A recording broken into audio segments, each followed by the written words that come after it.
We're trying new tactics. The meth heads are trying new tactics. When I went to the car after the gym, the guy came over to me, told me I hit his car when I was parking, the car beside me, but if I give him $50 right now, he won't put it through insurance. And I looked at him and I was like, buddy, I've been parked here since 6:30 this morning and I have a dash cam. And he just looked at me and walked away and then went and tried someone else.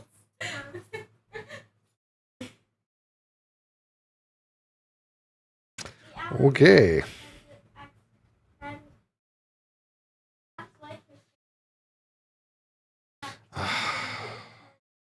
Because I booted this up today, it was all sorts of fucked. I had all kinds of like shit I had to fix. It's like, oh my god. Why am I so tired? Mohammed, hi. Clark Bello, hi, how's it going? I'll be right back, and then we're gonna start the day with a... We'll start the day with a bang. That's terrible.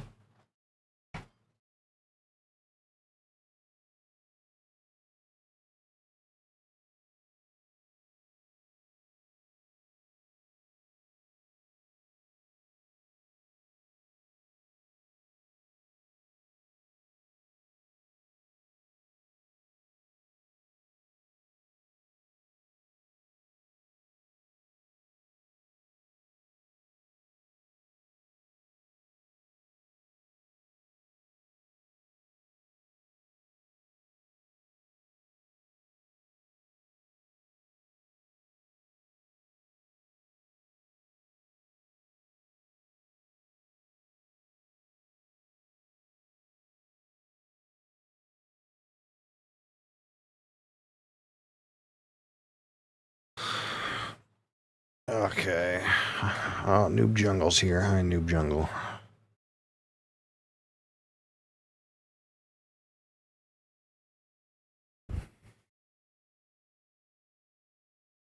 You guys noticed, but you're back on deluxe HD screen sharing and voice quality on there.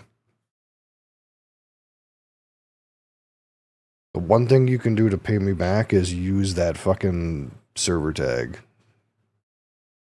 I would appreciate it. You also want to start the day with a clip. I can look at a clip.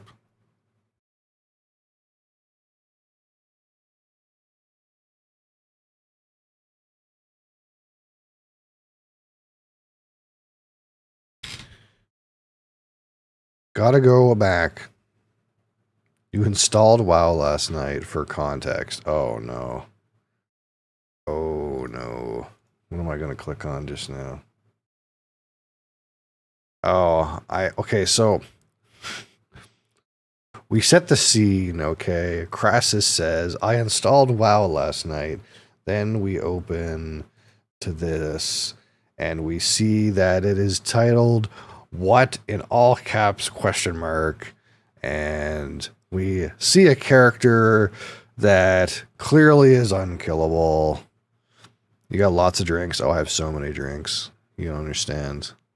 Hundreds. Not quite thousands yet, but hundreds. Is there satisfying audio? Let's see.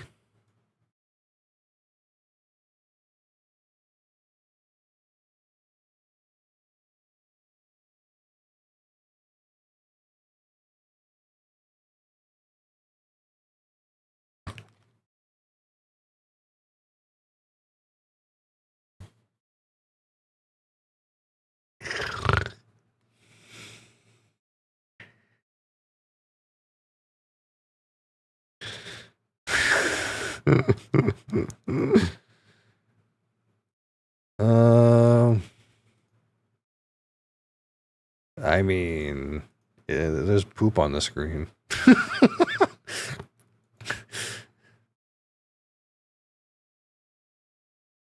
Let's give it the old 025. And there's like 3 hits there.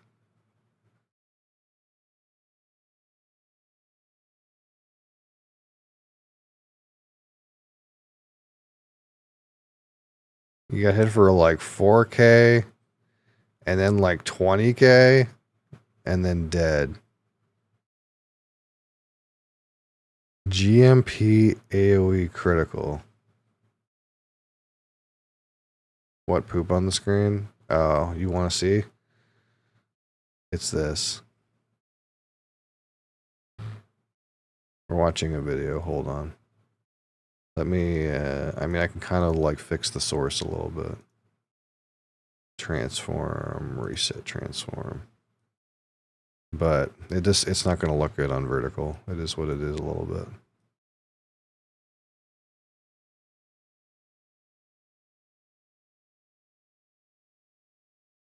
These snakes. The snakes. The snakes. All these little totem fuckers. Oh god. It's 200% AoE and it all overlaps. I missed the memo on these snakes. Well, I mean,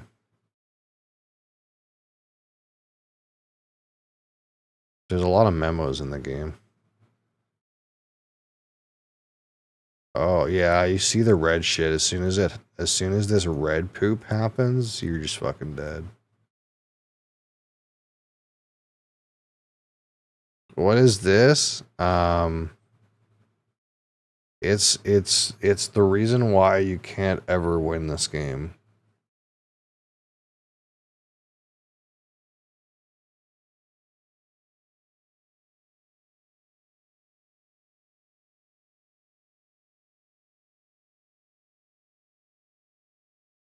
It's an unwinnable game. There's only two things. You either go again or you quit. There's no winning. You just go again or you quit.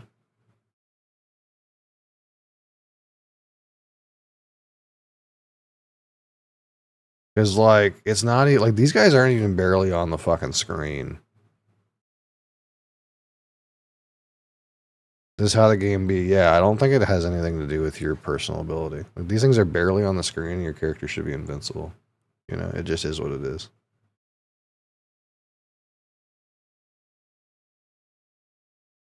Like, even if you know about the snake, you know, like this red shit comes from like fucking up here in the North fucking pole somewhere, you know? Like you can see that shit happen. Unless like maybe you passed that type of mob down here somewhere and you were supposed to know. Like something stupid like that.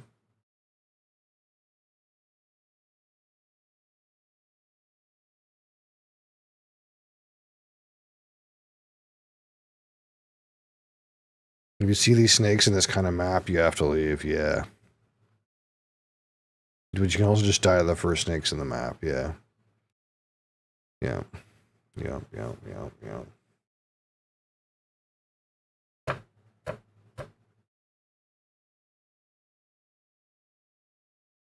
Only in T17. Unlucky. Sharon Davis, how's it going? Yeah, you don't win in that game. That's why I think that's somewhat why I don't play it as much. I don't know. I kind of like reaching a point where your character is invincible and you just get to like farm stuff and feel good about your character being invincible.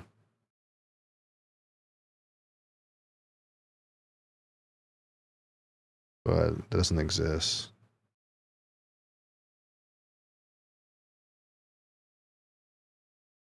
There's always something. Message retracted. Sharon, you said hi to me and then retracted your message. What did I do? It wasn't quite that bad. Holy fuck. All right. Today we're going to have some Bang Blue Raspberry. That's what we got today. The question is it blue? Ooh, are we taking bets? Is it blue? Is this Energy Beverages Canada or whatever? Who makes this? Nothing. But you retracted your high. I'm so disappointed. This is from Bang Energy LLC, Anselmo Drive, Corona, California, I'm assuming. By combining a cutting-edge ingredients with time-tested energy drink formulation and innovative new flavor combinations, Bang Energy rocked the beverage world. All Bang Energy products are PhD formulated for effectiveness for active lifestyles. Hi, Bonnie Murphy. Our unique formulation is designed to reduce fatigue, improve focus, and keep you mentally sharp. It has caffeine in it. The uniqueness is astounding. With 0 calories and 0 sugar, we never sacrifice the results you expect for the great taste you deserve when life puts you to the test. Don't settle for second best. Grab a Bang Energy and fuel your destiny. Okay. We got the blue raspberry kind. Do you think it's blue?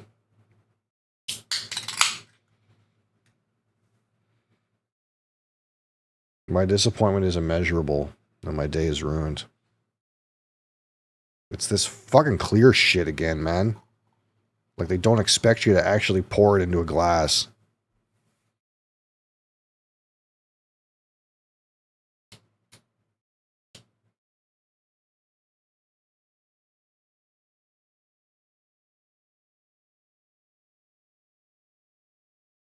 All right, there it is.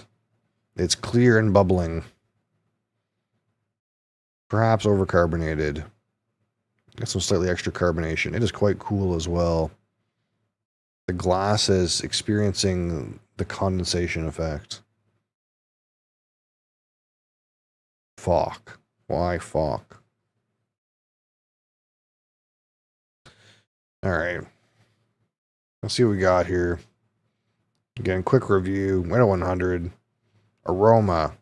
Palette. Finish. Texture. In my personal experience.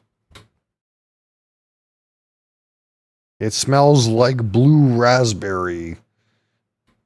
That definitely real fruit.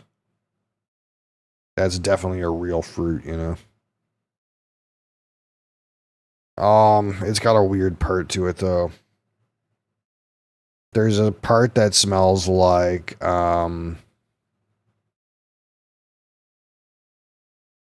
there's a slightly off part like dusty socks or something like that. That's the best way I can describe it. It's like blue raspberry with a side of like dusty sock note.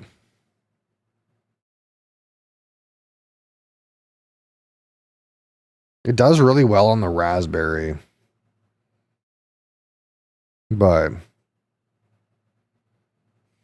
okay, and there's dusty sock and now it's gone. That's it. That's all I got. I don't get anything else. It's there's nothing to it now. Like the nose was there for like 20 seconds and now I'm nose blind. Now it smells like nothing.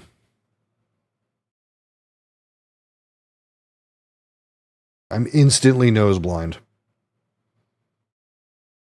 That's so weird and odd.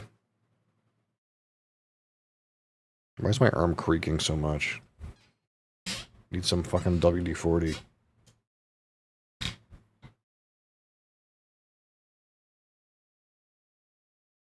Yep, I can't smell anything anymore. All right. Bang! Blue Raz on the palette. Slochava.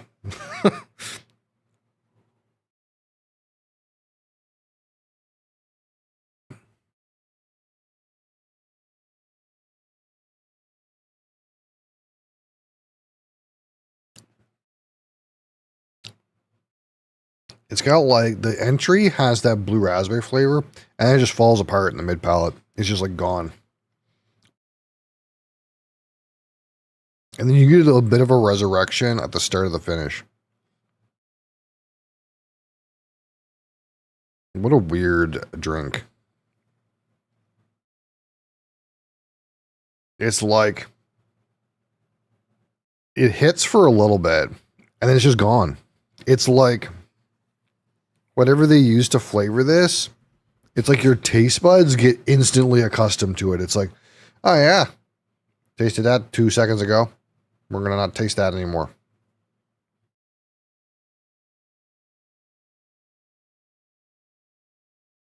Because now it smells like nothing.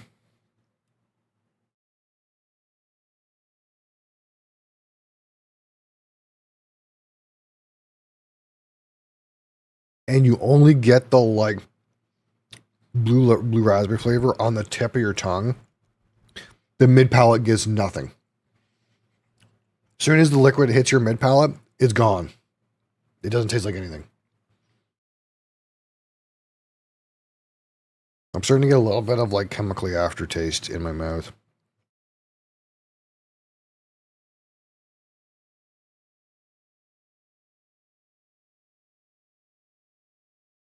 There's some kind of note at the start of the finish that's not quite blue raspberry. It's something else. I can't quite put my finger on it. And then the chemically part doesn't show up until like the like ancient end of the finish, like 2 minutes later. And then you start to be like, there's some aspartame or something in my mouth.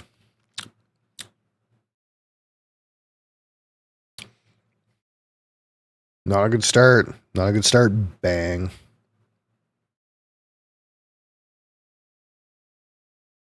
This is not the one. I think someone said this one was really good. We have different tastes. They and I. This is not the one.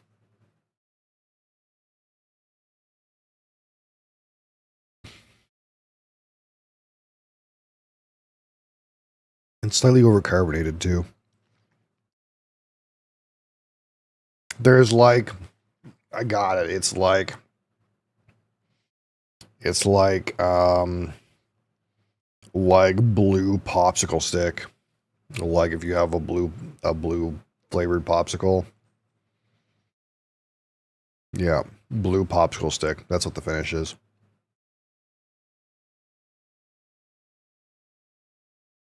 All right. So, here we go. On aroma out of 25.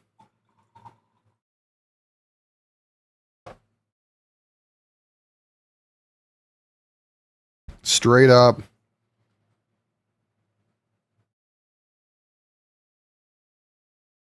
Straight up blue fruit candy, blue raspberry flavor. With a side of dusty socks and or dusty feet. 100% there's an off aroma that's like dusty socks or dusty feet. It's not great. That part's not good. And then it's gone instantly. Almost gone instantly. I'm gonna give it a strong 9. The initial aroma is pretty good, but it's got a terrible funky note. And then it's just gone, and that's not good. All right, now the palate.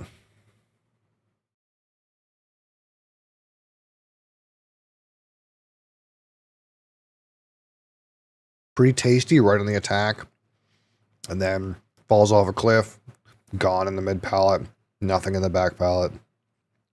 2 notes at best. Like again, that like kind of like fake blue punch flavor and that like raspberry flavor. And then it's just gone. 10. Give it 10 because it doesn't taste like feet. All right. And on to the finish.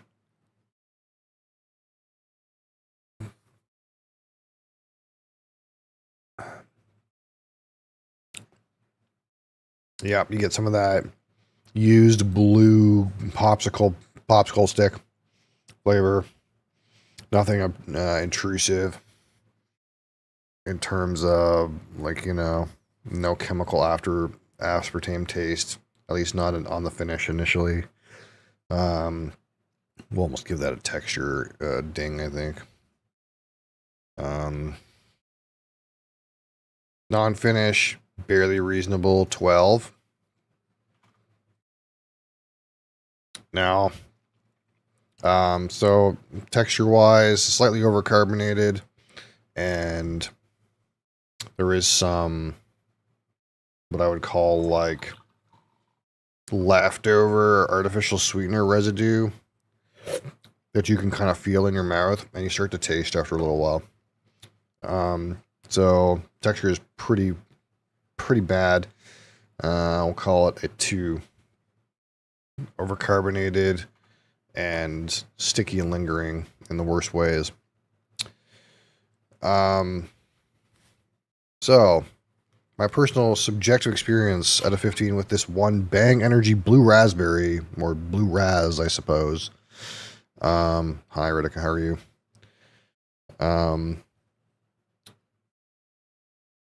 The initial taste, the big hit of, like, that blue punch and raspberry, really good. That one part is good when you can taste it and when you can smell it. The smell was accompanied again by dusty socks or dusty feet. Weird aroma that I'm not into. I'm not sure who would be, so that's kind of like marred. Flavor falls off a cliff in the mid palate. Not much to say for the finish. Not great. Not a great beverage in my opinion. Would not buy again. Do not have much confidence in future Bang products and would not use them to fuel my destiny personally. So in that way, it's not one of the worst, but it's pretty bad. We'll go with a 3 on experience. So if we put these together, we got, 19 and 29, 31, 36. 36. A strong 36 out of 100. And we call this okay. It's okay, It squeaked by there. It was almost a pour, but it's okay. It's just okay. God, this one sucks. Straight up. And that doesn't inspire confidence for the other 4 Bangs I have down there. But, you never know. Like, I said that about that Celsius sparkling orange. I really thought that meant all those Celsius ones were going to be dog shit. And to be fair, half of them seem to have been so far. But there was a couple good ones, I think. So, we'll see. Maybe Blue Raz just ain't it. Hi, darling. How are you? You need some attention right now. Have you been being neglected? You feel like you've been being neglected.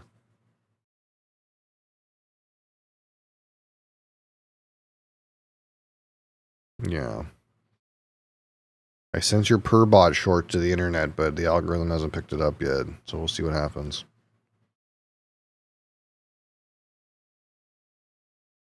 We just got subscribers watching it, which is good. They love you. Yeah, the subscribers love you. Yes, they do.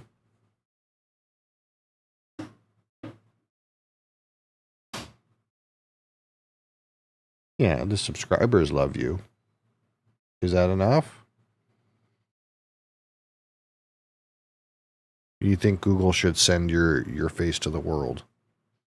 I don't know. We'll see. See if they decide to do that. Hasn't picked. It's weird. The short stream is kind of weird. I've I've been kind of trying to learn how it works, and it's just it's a weird thing. The shorts algorithm.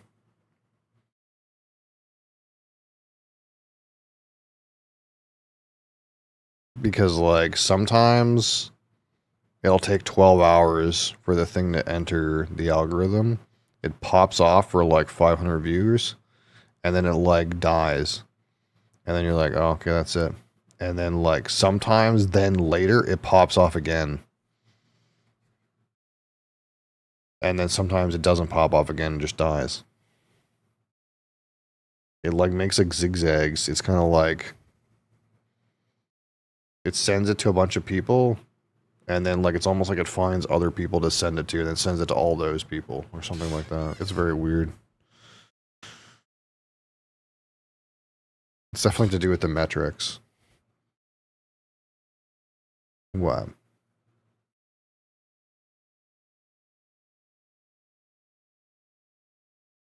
It's like how much of the video each person watches is really important, but it also depends on how long the video is. So if it has like a high watch percentage and it's really long, it'll go viral. But if it has a high watch percentage and it's really short, it needs to have like an even better watch percentage.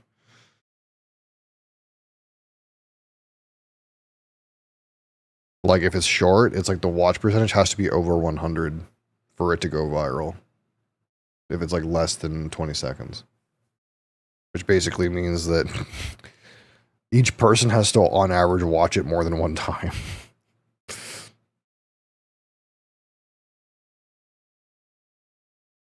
Right. You little shit. But it's also not like the only thing that matters too, because I had one video that was about the same length as the other video.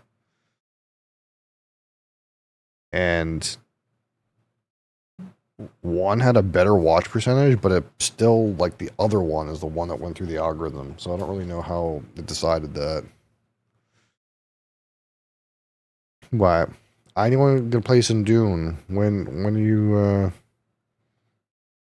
how long you thinking for this sesh?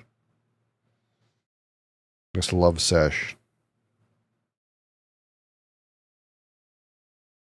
I don't want you to feel like you're not getting attention.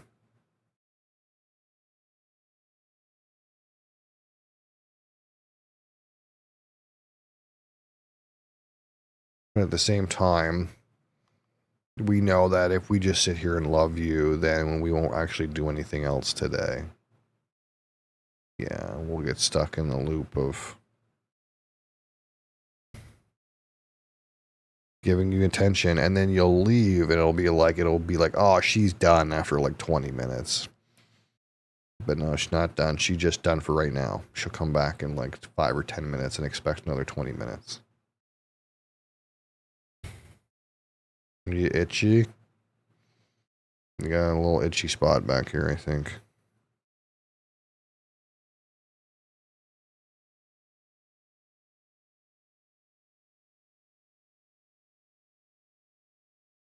Cat greater than Dune, okay.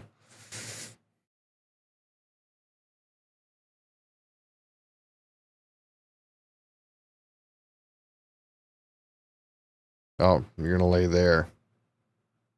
Okay. Well, I mean, that's allowed.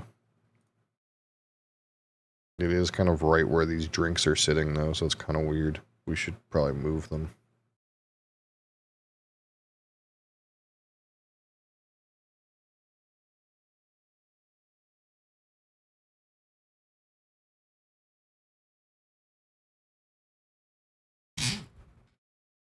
All right.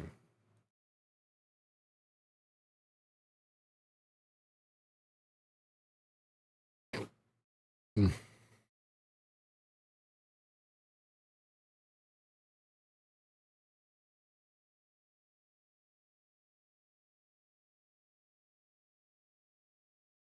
No, it's patching. Patching again, downloading new content. Oh my god, fucking god, these guys, they just need to fucking release a stable version of the game. Bang. Blue Raz. Same.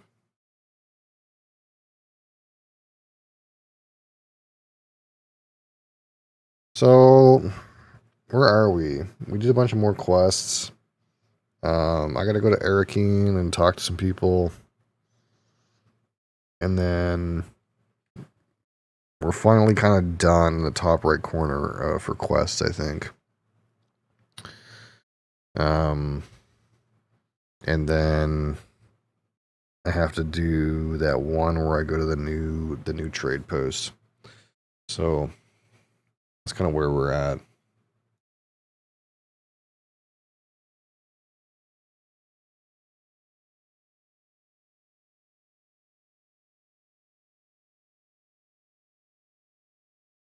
The league ender. Yeah, that was definitely a league ender.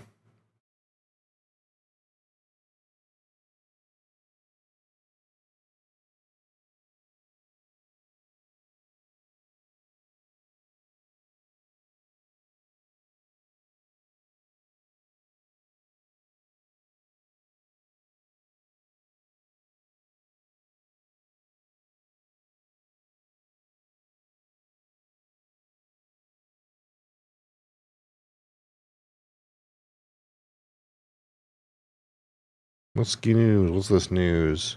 2 more old malt casks. We can open these up while that thing is open link. That thing is doing whatever it's doing. Some brand new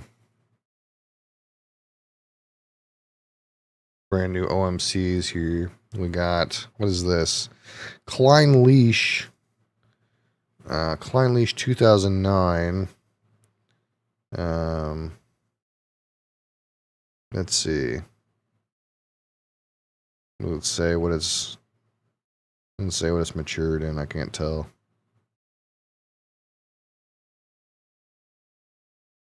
I mean, it says light smoke, salted caramel. So to me, it's probably bourbon barrel of some kind. Although I'm surprised it says slight smoke on a Klein Leash. It's not really a Klein Leash note. We also got Glengoyne. Also looks like a bourbon barrel. 2008. You're everyone's favorite, are you? I guess 2008 would be what? That would be a 17-year-old, but I'm not confident this is a 17-year-old. I can't tell what it is based on the picture.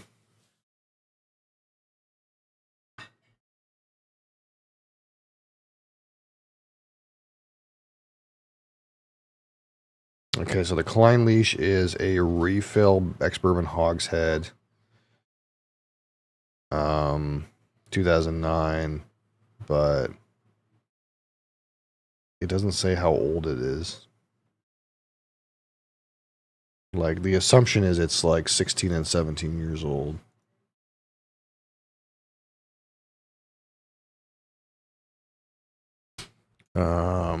This Glengoyne is from a Pedro Jimenez hogshead. Really? It's a PX hogshead and it has vanilla, toffee, and mango. That doesn't sound like a PX hogshead. Maybe it was a fucked up PX hogshead that they like. We're like, what the fuck happened with this? We put this in a PX hogshead and it came out tasting like mango. That's not right. Ship it off, you know? That's really weird.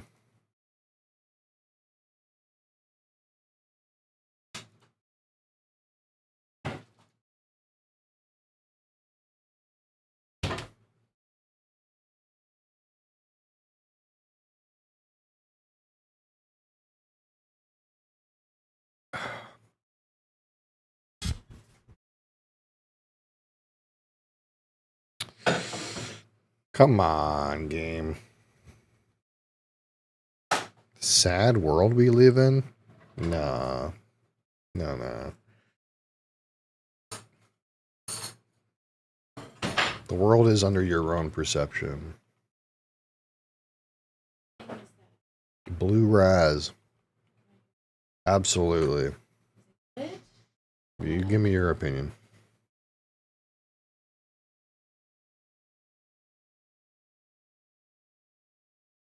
Ooh, it tastes like a blue freezy. Ooh, I really like that. Okay. Oh, it's so good. I hated it. It's like really sweet, but not chemically sweet at the end. I think the flavor drops off in the mid Oh, palate. it's so good. You like get the flavor when you put it in your mouth, and then once you get it to the middle of your tongue, it's gone. Where can I get that one? As Circle K. It literally just tastes like blue freezy. I don't like it. I like it. Mom likes it. I don't like it.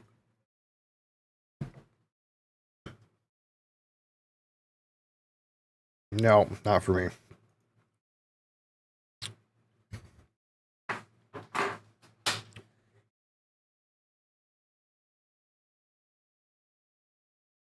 They're the macros. The macros on an energy drink? Well, what's the calories? 0. There's no macros. There's nothing in it. It's caffeine. I think you just have a knee jerk to say macros when you're talking about food. You don't want strawberries. Fuck off. Why? She wants some. Yeah. Mom, you gotta give her some. I didn't bring any money with me. I really hate that you can't charter an ornithopter with your bank account. That's really stupid. Actually, they just patched the game. You think they fixed it? Let's find out right now. Because your bank account pops up when it goes to purchase a flight.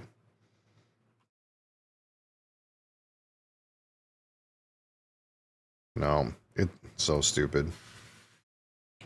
Big stupid. I just completed some quests too. I'm sad that like those didn't give me any money. That's not my bike. Do I have shit in this bike? Some shit.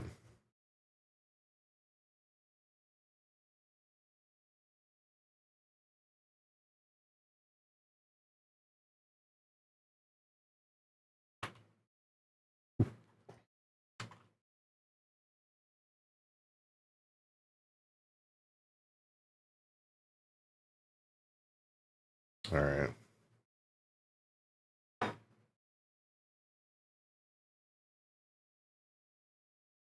I'm paying attention to a couple bases that look like they're going to blow up soon, so I'm kind of hoping that maybe today is the day I'll be able to see if there's any loot inside. Because they were very big bases that the person clearly quit the game. They're not abandoned, but they're decaying.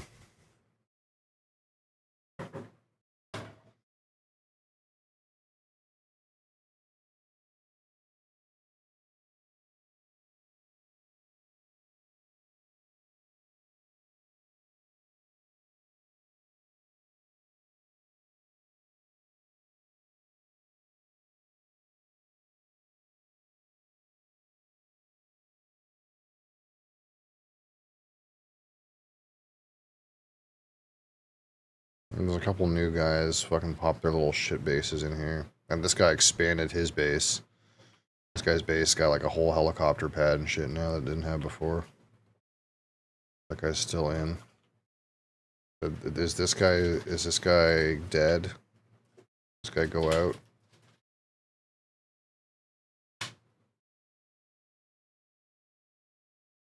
This stuff's powered in there, but his console's offline.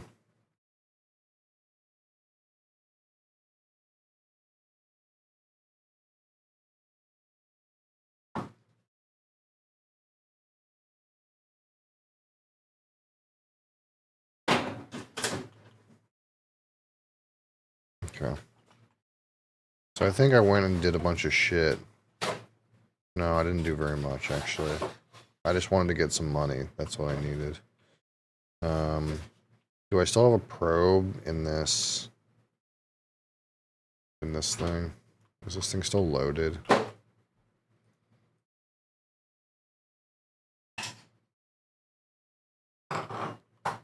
Yeah, okay.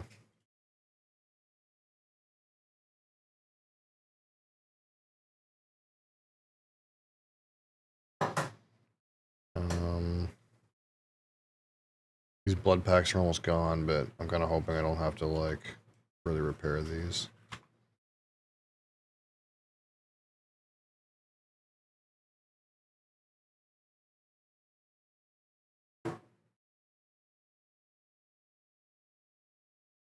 I'm kind of just using up pretty much everything I have as much as possible. Okay, so is this thing done shitting out ores? Turn this thing off. What else is on that doesn't need to be on? This thing. And then we can turn this off too.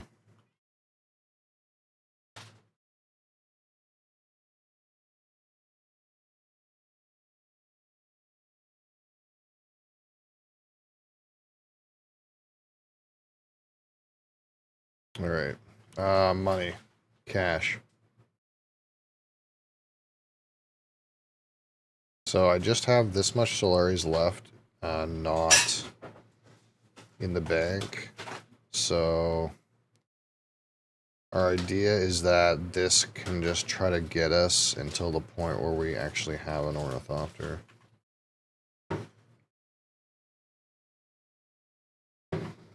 I shouldn't need to go to Arakeen that many more times. At least I wouldn't think so.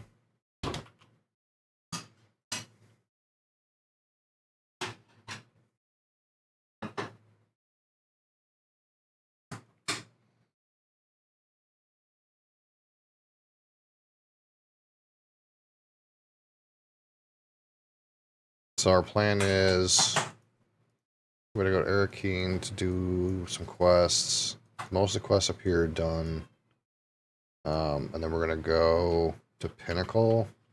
And then the idea is once we get to Pinnacle, we're probably gonna, our next thing to do is to do a giant move.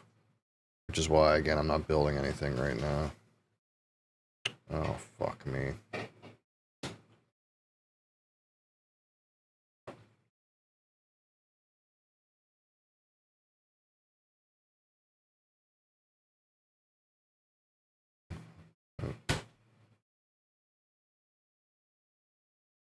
Arakeen sucks. Yeah.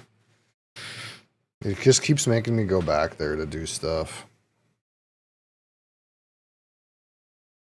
I don't know what the building set costs, but I don't know if I'm gonna like do a new building, new tile set or not. I somewhat considered getting the DLC Palace tile set just because. Did you get the buggy yet? 80,000? Yeah, I could afford it. Oh, okay. Mufasa. Fuck Adria. Kat had a Lion King moment where she was clinging on to the corner of my desk like this. Looked like she was gonna drag the whole fucking light down again. Get a buggy yet? No. Again, like I'm in this place where I don't need steel, right? Yeah, I understand like it mines a lot faster, but I don't need the shit I don't need the shit that's in here. So why would I make a buggy here? You know what I mean? I'm not gonna make a buggy here. I'm gonna make a buggy over here. I don't want to be like liable to deal with a buggy that's over here. Like it's a thing that happens after I move. I don't want my base where it is right now.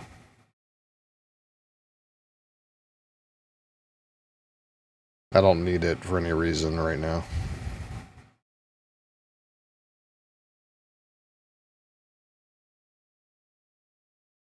Like, I literally just been doing quests for, like, 3 days.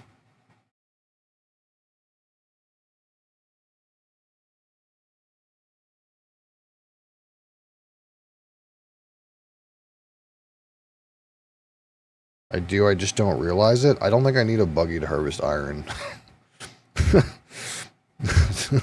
I don't think I have that much of a need for that.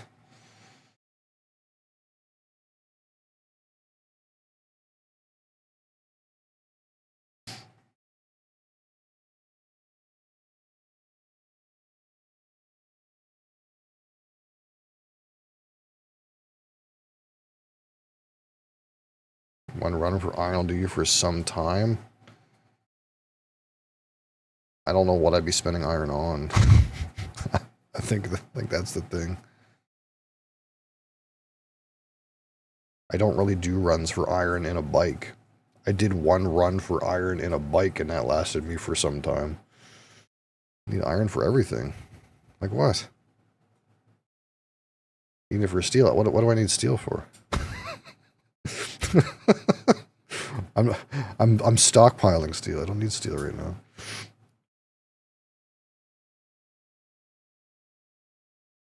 I need aluminum is what I need.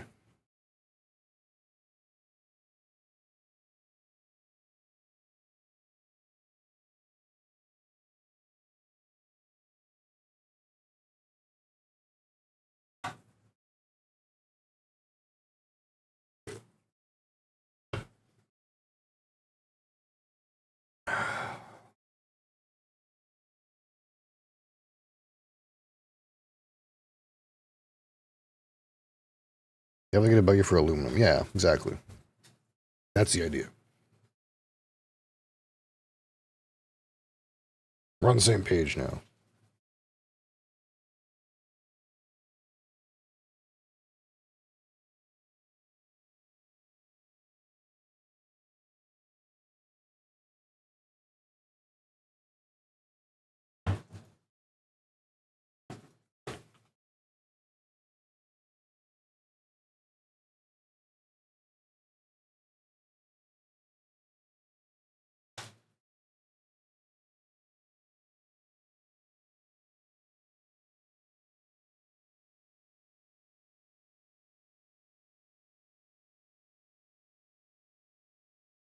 Like if I needed steel to make aluminum, then I could see the iron chain. But I don't think you need steel for aluminum. Should have got this a long time ago. I haven't had a need for it. Like I'm not ever in a situation where I'm like I need more metals right now and wish I had more. I haven't been in that situation yet.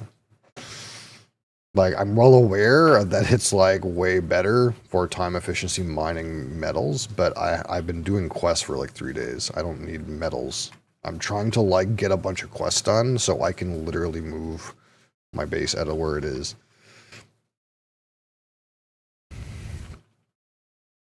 No amount of buggies is going to get the quests done faster.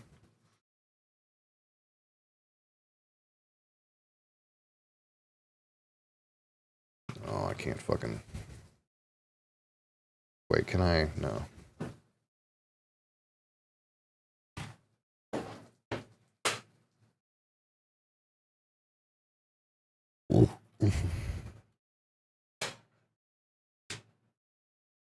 And a lot of the stuff I want to make, it's not steel at this point. Right, I'm banking 792 research points. Like, I'm wanting to make stuff down here, you know, stuff in this tier, right? Not stuff in this tier. I'm back, yep.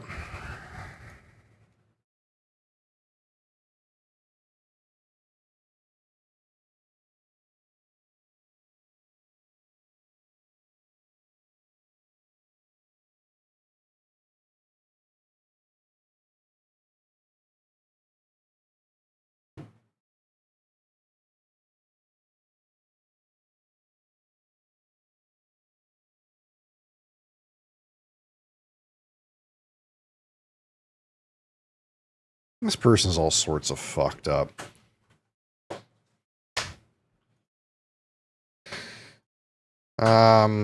Okay.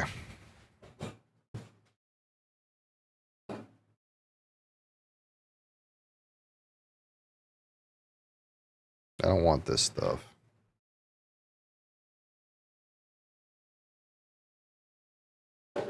Range damage, yep. Wait, no, okay, yeah. Body shot damage hit. No, I don't want that.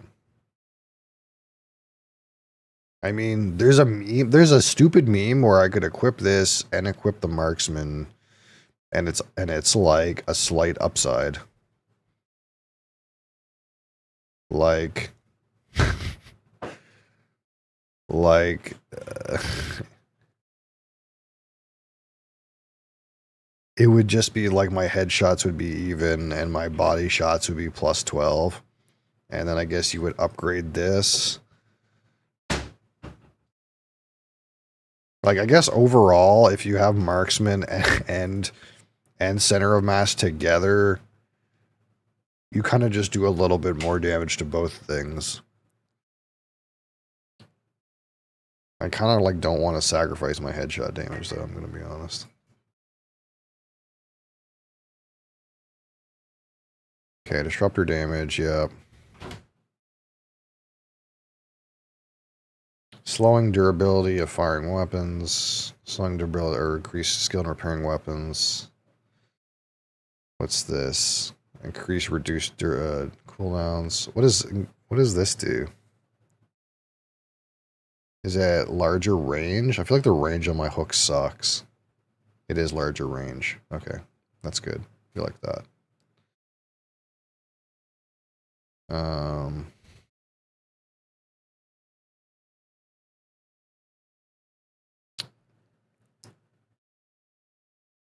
Reducing the power drain on your suspensor belt.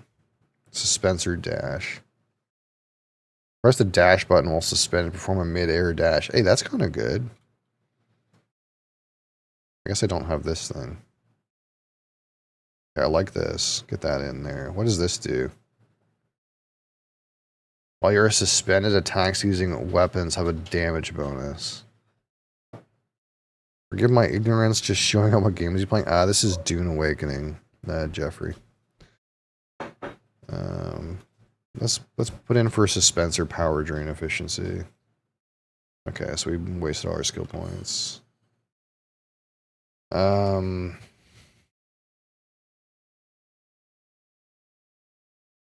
Now, for some reason, it feels like the Mentat questline is stunted, so I'm gonna go talk to the Mentat guy because I'm not really sure what's happening here.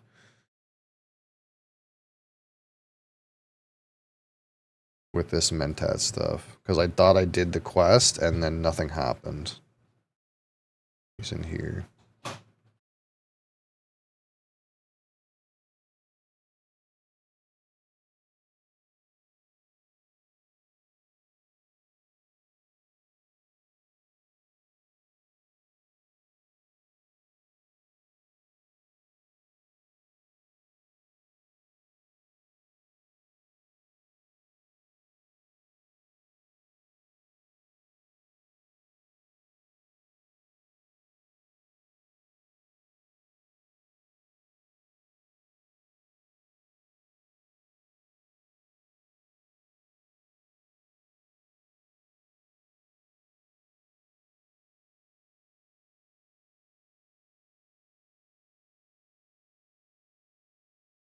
Yeah, it's kind of weird. These Mentat guys, they're like unable to like talk, but their like brain is like bring on fire with information.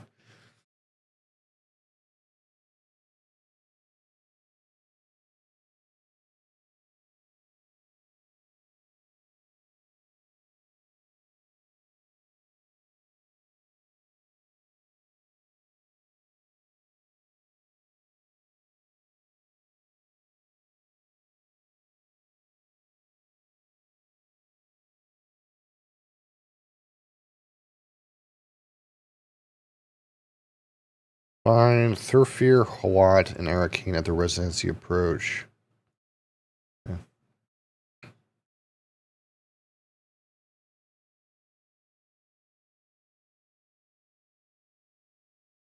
I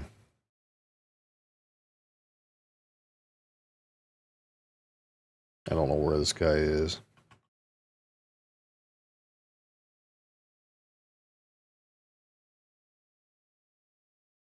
Oh, okay. I know where this guy is. Never mind. He's way outside. He's like way, yeah, he's over here. Is this west?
Womp womp.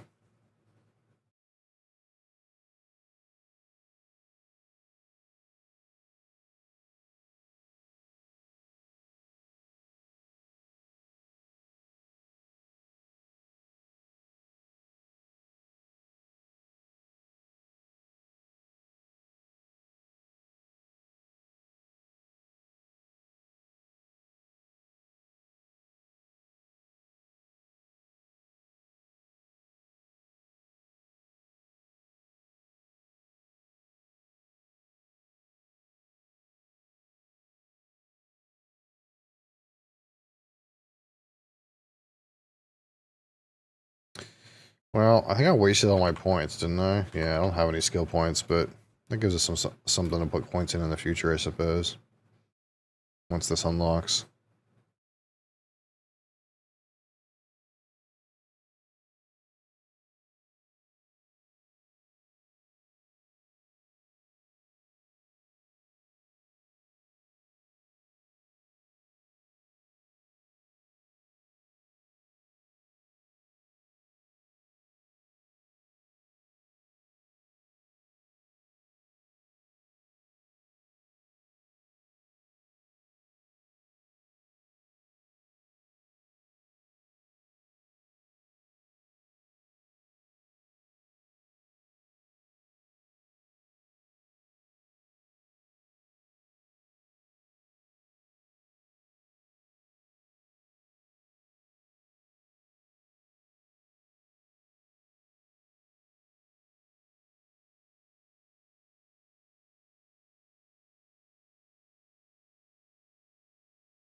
I got a skill point out of that.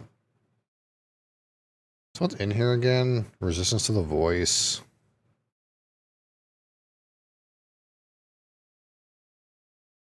Headshot damage increase? Ooh, I kind of need that.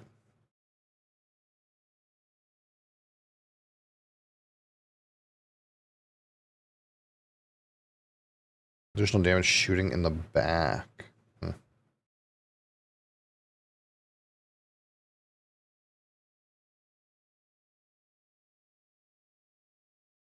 Okay, need more skill points. Evidently. Okay, now I gotta talk to this Andrea Ganon guy in here fucking somewhere. Who the fuck knows where that fucker is? What's up here? Is it up here?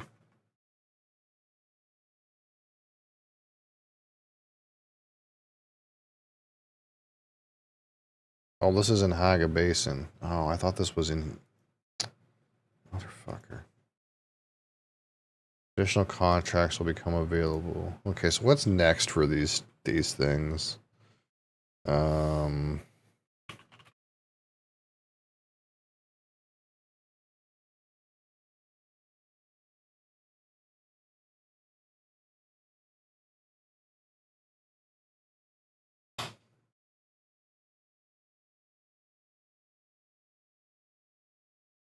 So for planetologist, I did this part.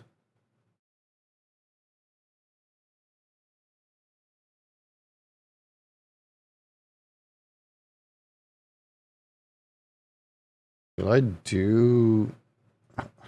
Hold on, I gotta go back. I'm assuming... Hold on, before we go do anything else.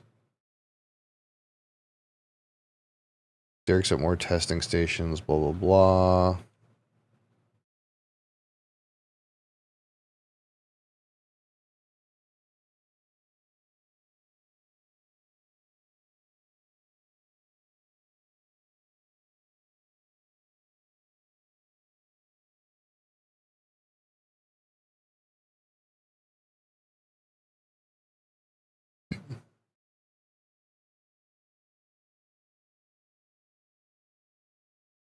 Oh, that doesn't help me. I've already done that.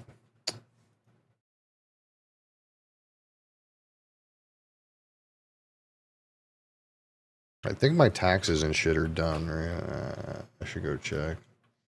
I think we established that taxes get taken out at like lunchtime today. So I think they're already paid. Yeah. Have you paid your taxes?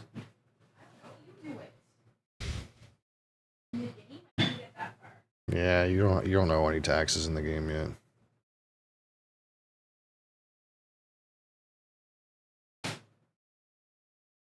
Oh, is it a 2-week cycle? Maybe it's a 2-week cycle. Okay. Don't owe any more taxes for another week.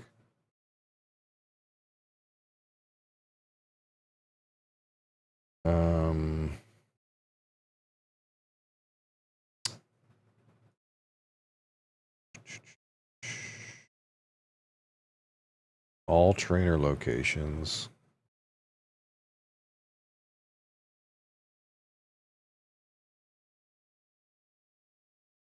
How do you go from advanced to the next one?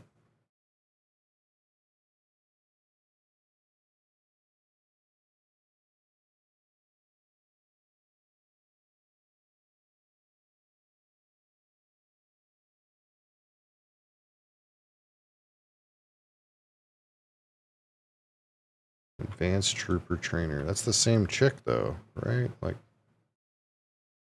it's not some kind of thing where I gotta talk to her again. I get put on the next one, is it? Unless there's like a level requirement.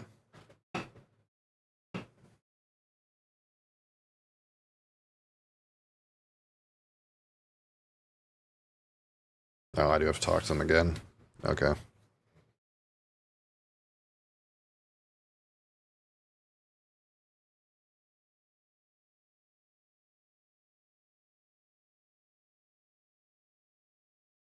This woman's fucked.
Okay.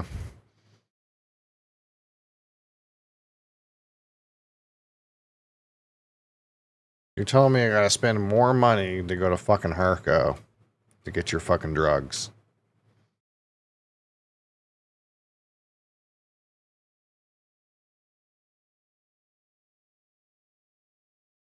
What about this guy?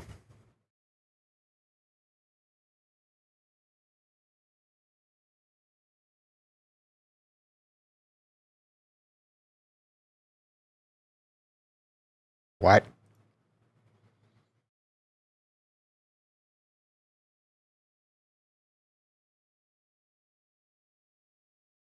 Oh, I don't want to go back there, man. I keep going back there, dude.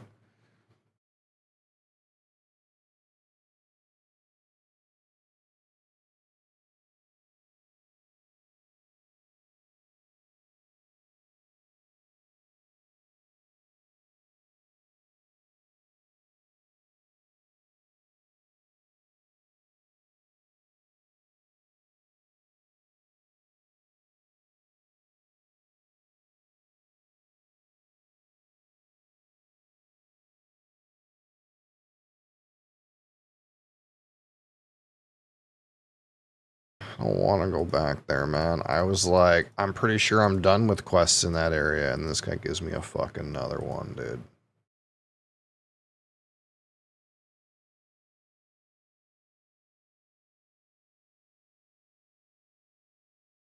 God damn it, dude.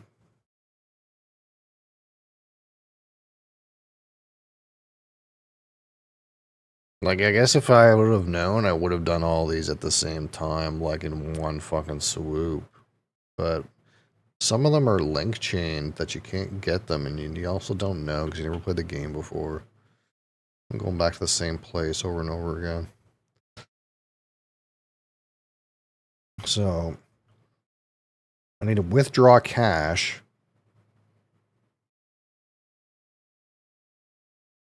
Wait, no, I have 9K on my person from turning those quests in. Okay, so at least there's that.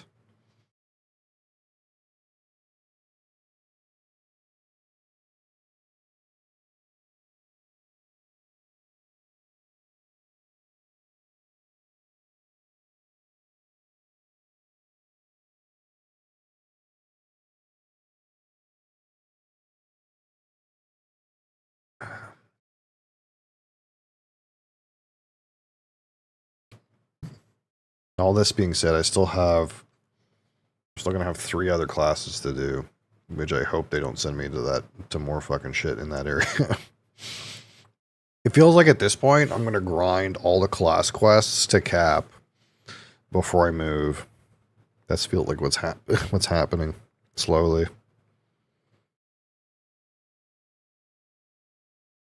Which I'm okay with. Like, it had to be done eventually, but it would have been faster with a fucking flying machine. It's still refining times. Okay.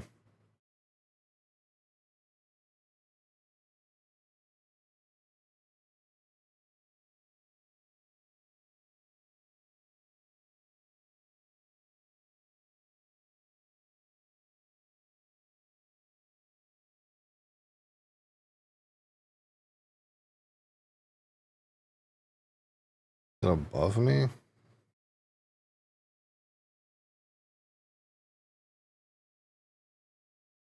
In this building? No.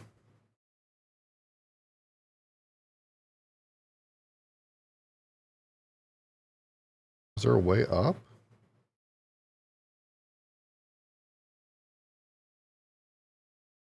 Find the Sook Doctor. It looks like it's up there. How do I get up there?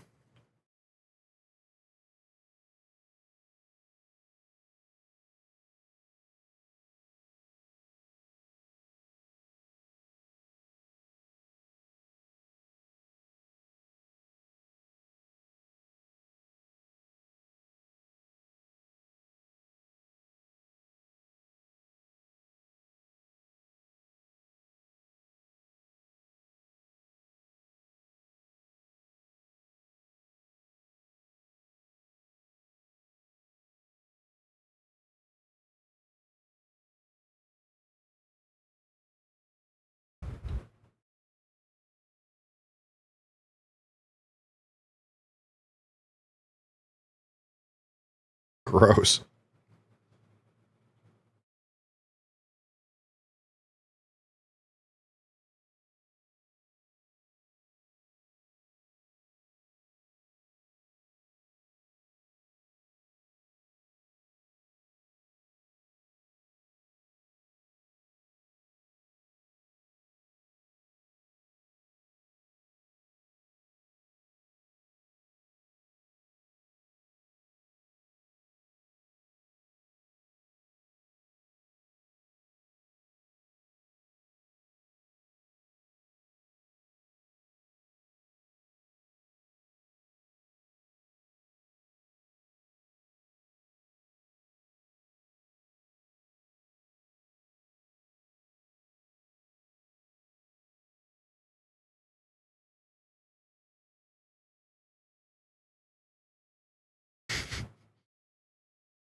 Okay.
Where the fuck is this?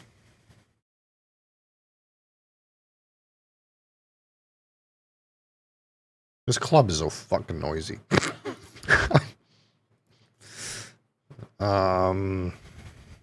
Where is this?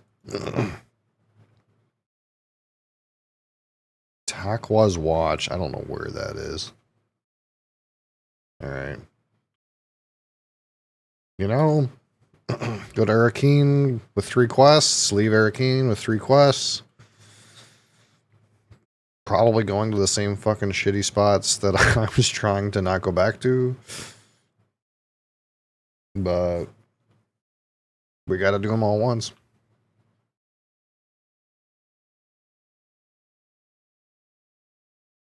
Alright, get me the fuck out of here.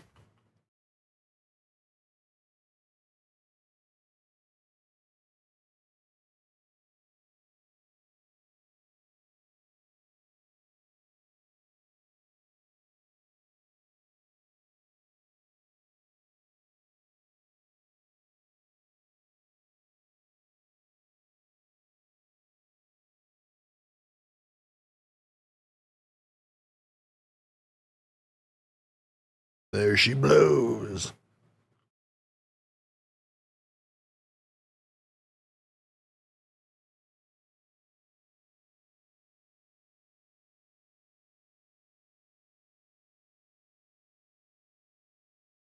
Alright.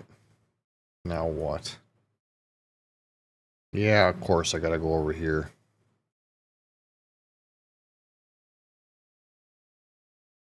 Okay, at least this is pretty close to Pinnacle.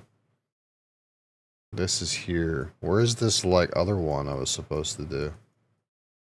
Oh, it's all the way out here. Okay, so that's good.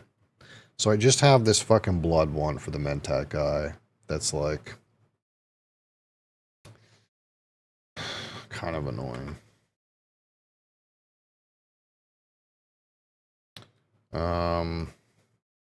So what's the deal with...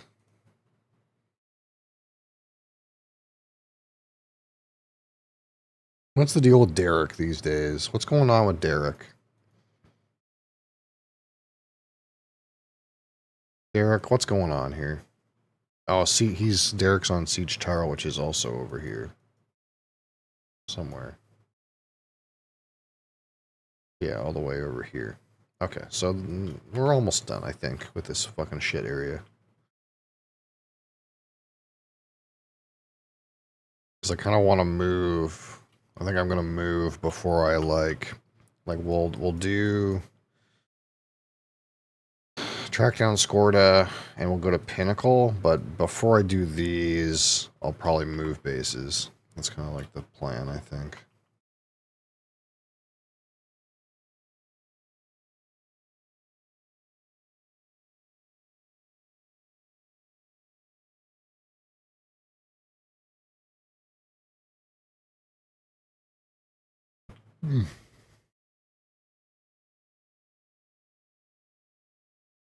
Now, let's see if we go over here if some of these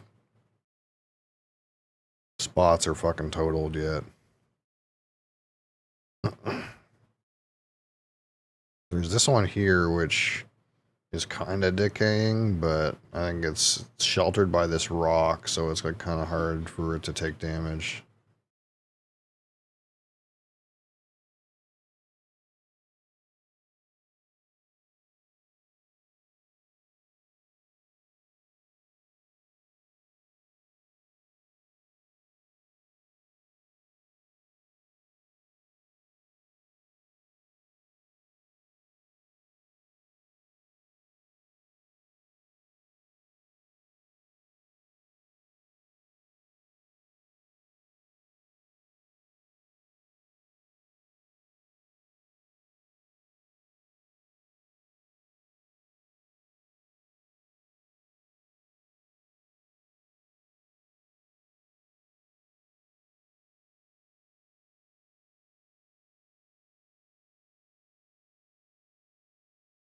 Man, this console is still here. I really thought this console would blow up. I'm waiting for this thing to fucking die on me. Like, look how beat up it is. I'm I'm hoping these fucking boxes have shit in them. I kind of just thought that since this subfuse console was like way out in the open, that this thing would fucking blow up. Like, and then I could like lay down my own. But I get the feeling these boxes are going to go first, which means if I'm not here for it, it's going to decay, which is sad.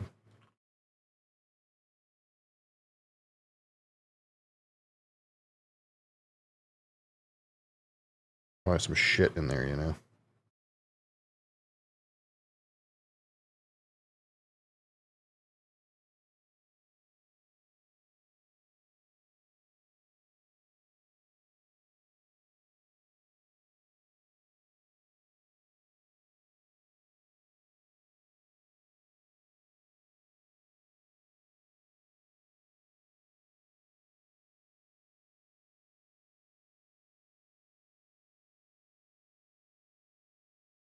I should probably just use the booster for these fucking runs, but instead of the storage, but it's fine. It's fine, you know. Oh, that's right, we can't really go through here. Fuck.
Okay.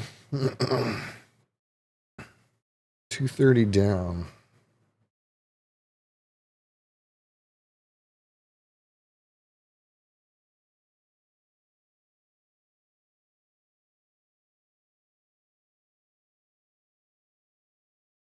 Hmm, 140 down.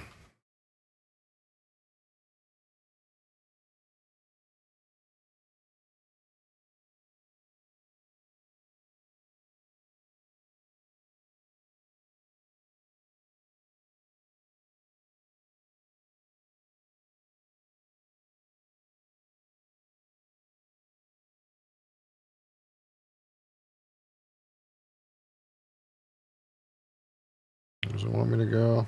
Oh, right here.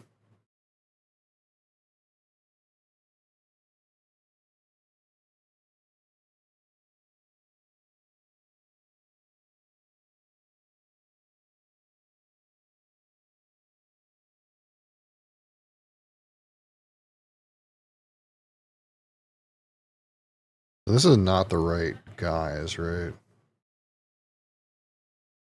Oh, no, that counted. Okay, so these are the right guys.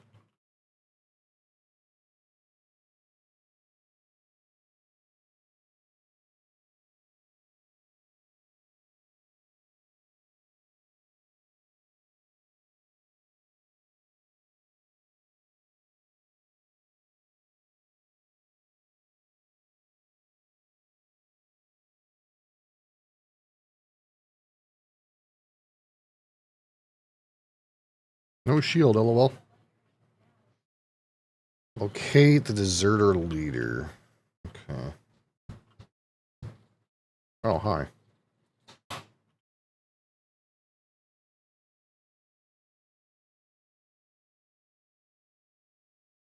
Got who's back? Who's got your... What was that? Where are you? Got wall hacks, man. No idea where you are.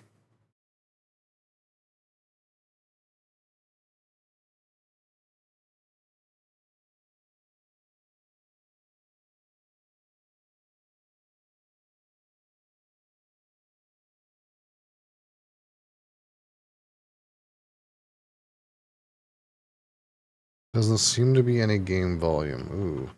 Okay. Weird. Hold on. When I turned on OBS today, everything was fucked. So I'm not surprised.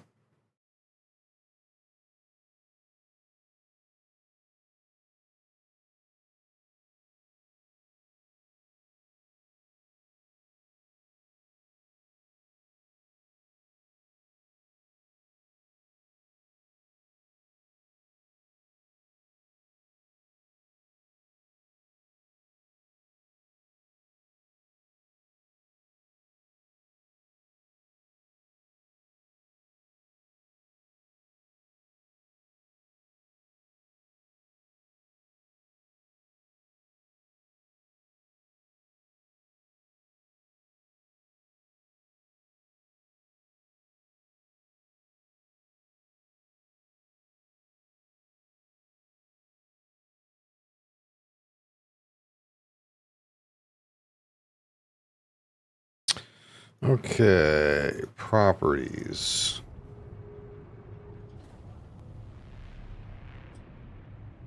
How about that? Is that too loud? It looks really loud for some reason.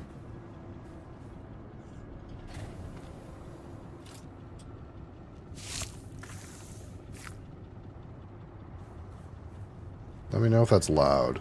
Seems alright. Okay. The bars seem really high, but... Feel yourself.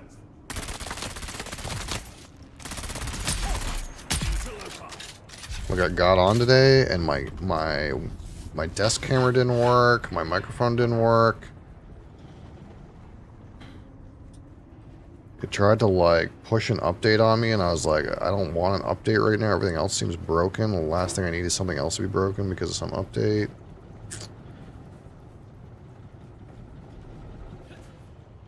So I'm gonna have to, like, update it, like, later and try to make sure it doesn't break anything. Because I use, like, 3 plugins that are, like, legacy. I just don't know if it's gonna break those.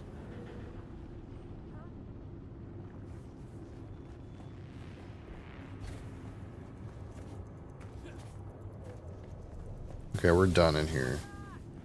There's so many fuckers in this area. What is this? There's ray amplifiers in here? Since I'm in here, I maybe should just go try to find some ray amplifiers.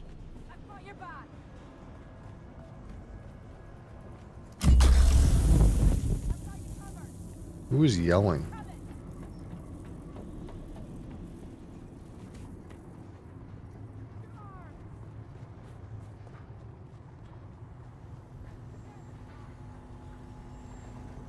Here we go, 9 ray amplifiers.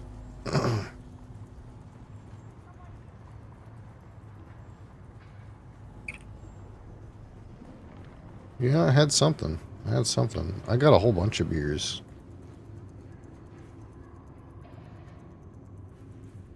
If you didn't watch that Inside Scoop video, I got a whole bunch of beers. But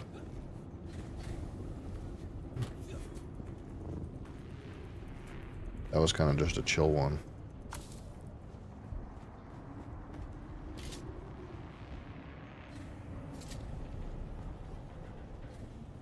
Oh, you're busy. No, I get it. But you might also be interested. Of all people. Is that it? Is that all the ray amplifiers in here? Oh, there's a back room. There's a shady back room. I bet you it's got some ray amplifiers. Some complex machinery. I'll take that too.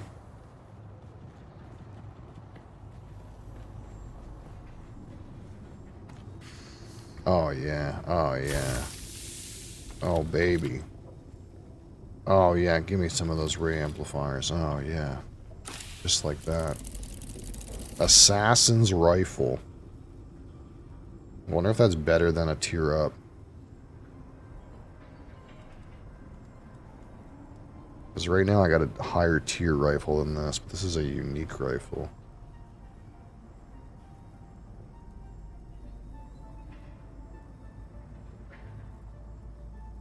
So this gun can deliver poison through a shield. That's kind of interesting.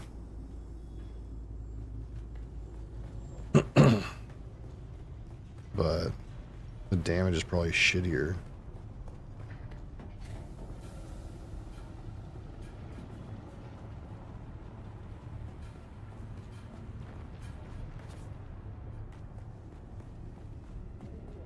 But in absence of you watching that, I do have a question. What is a cold IPA? What does that mean when it's called a cold IPA? What does the word cold mean? It's a good question.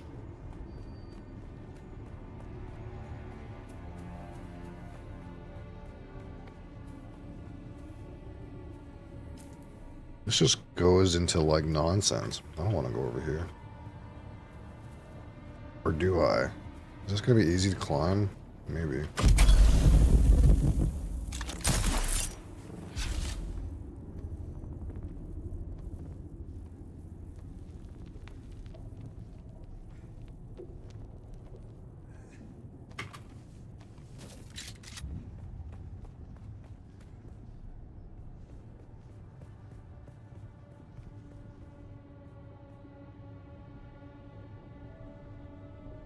Climbing out of this shithole sucks.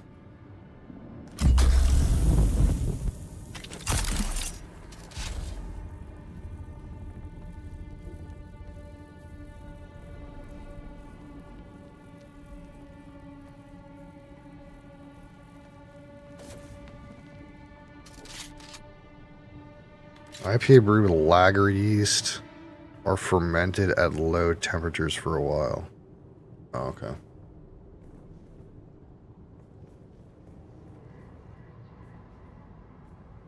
So that would wouldn't that, if it was brewed with lager yeast, wouldn't that make it a lager though?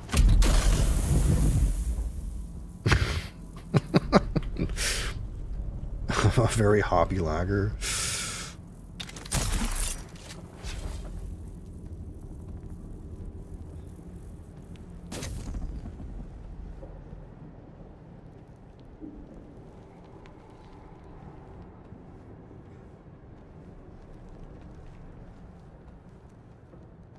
Technicalities. Oh, these technicalities.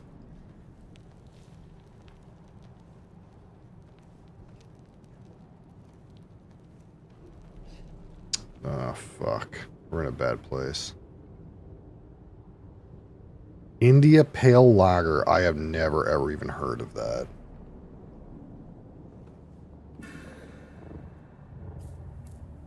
You think I could cheat my way over here? Oh, this belt is sick.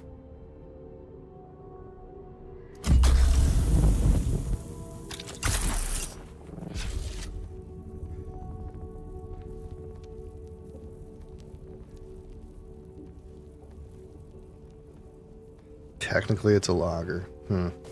I wonder if some amount of that is like advertising. You know what I mean? Like, people know what IPA means. So, like, if you write cold IPA, people are more likely to buy that than to buy something that says India Pale Lager.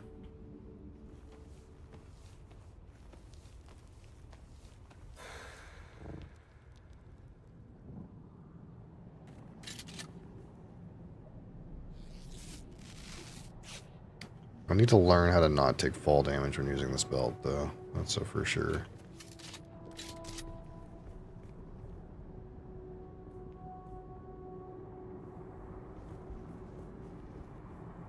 Although one of the first ones that I showed in that video is like a Vienna lager, and that one was really good. I never had one of those before.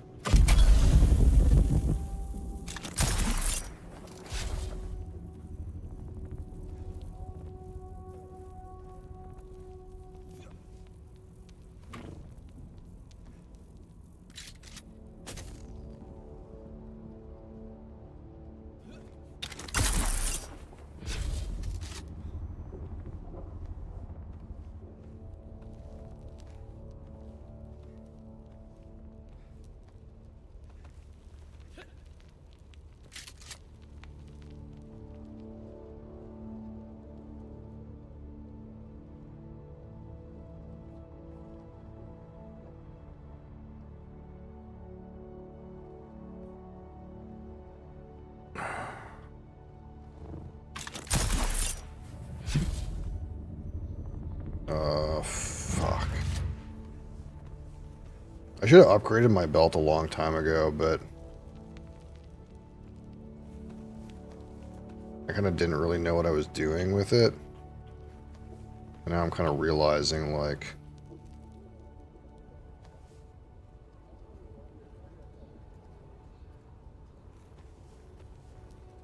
how much more powerful these other belts are.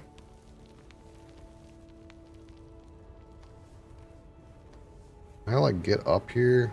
I want to, like, go up. My guy's kind of an idiot and stuck underneath. Doesn't have the core strength to make this work, I guess.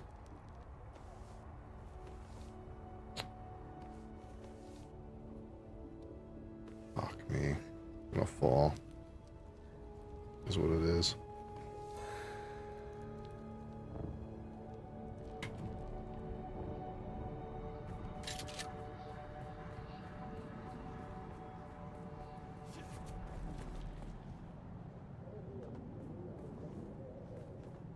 No, it's only fair. Only fair.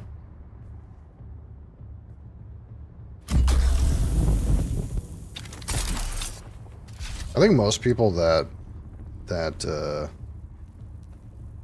watch my whiskey content kind of know you at this point anyway, but there are some that don't. Sand and spice, rock and stone, absolutely. Right now we're trying to figure out how to climb a precarious rock face that I'm not really sure is possible, but we're trying. Oh, oh, oh.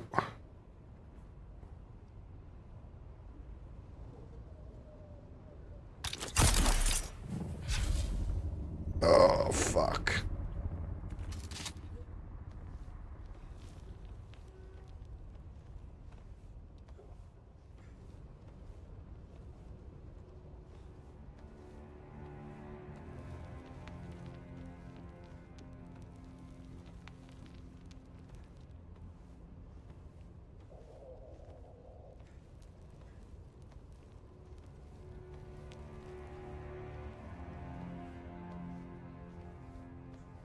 Oh no.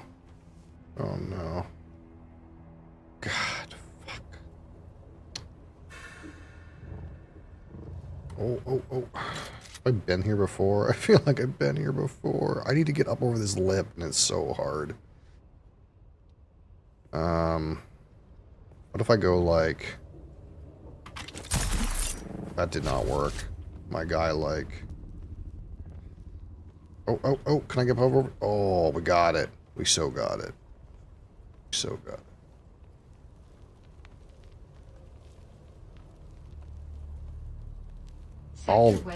All that because I had to go down there to get some fucking blood samples. Fucking piece of shit. That Grimross logo feels lazy. Yeah, a little bit.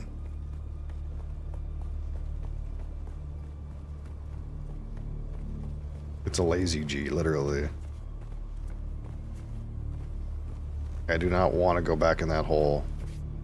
At the same time, we gotta get our bike in a better place. I don't know how I thought this was an okay parking spot.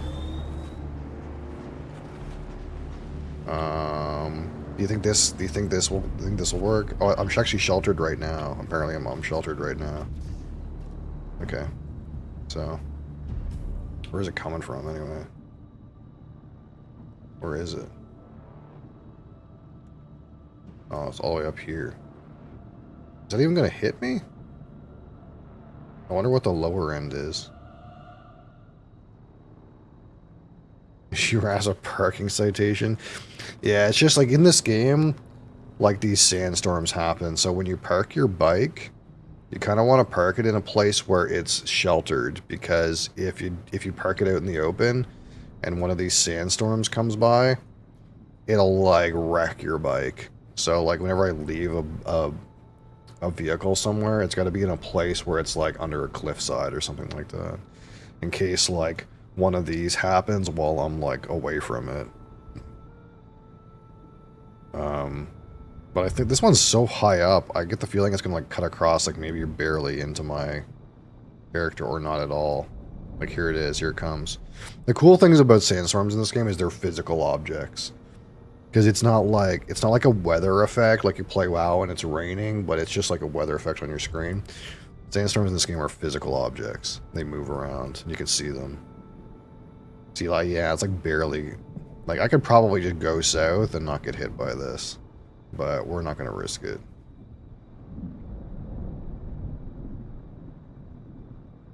I was hoping it was down, going to hit down here because... there's a base I'm hoping blows up down here so I can take their stuff, but...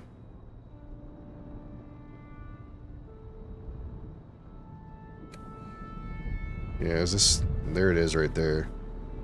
It's like barely gonna hit me, I think.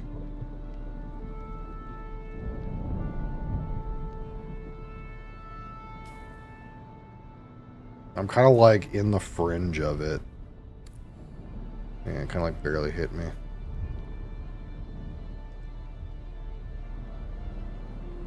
Yeah, it wasn't much to it, because I'm like, I wasn't in the thick of it.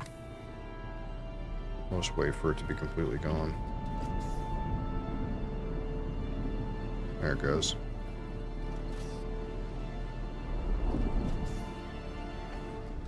Okay, so now I gotta go back. Gotta do what? Bring the blood sample data to Zane. I gotta go back to Arakeen again. Fuck me.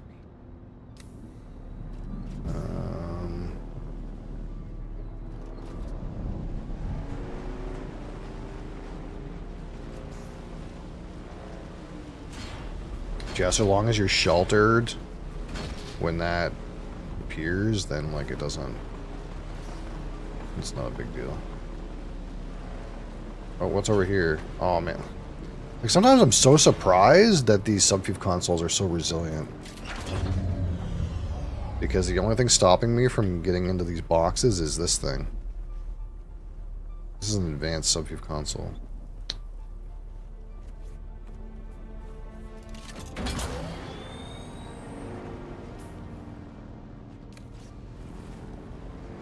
Yeah, I think I already drank... I got some other ones the other day, but they weren't that interesting. I already drank the Vienna Lager, and I think I drank another one, but I can't remember. Or maybe I didn't.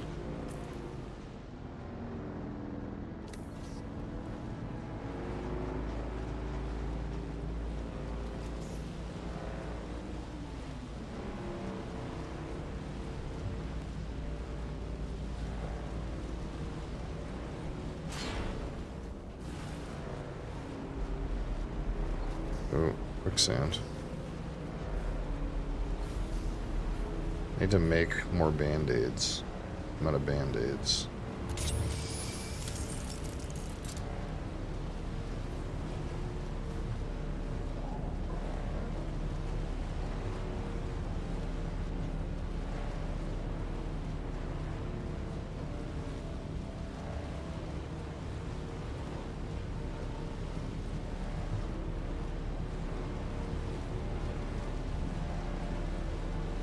But yeah, I'll probably save some of those for stream things, but they weren't necessarily stream purchases.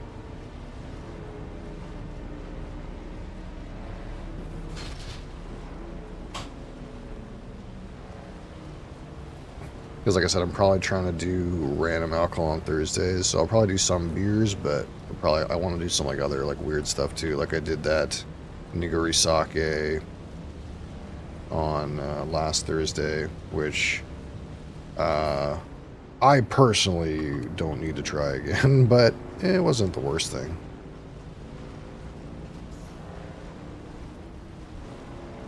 I'm hoping the other sakes are cleaner. That one was like really gritty and the texture wasn't to my preference. My dad's ex-wife was from Edmonton. Oh. Yeah, St. Quentin I think is near Edmonton, but it's not quite that far. It's more rural. As if Edmonton is not already pretty rural. Pretty much anything in New Brunswick is pretty rural compared to Ottawa.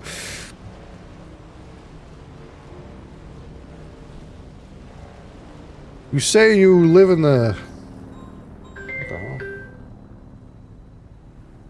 You say you live in a capital city that has 50,000 people? Yes.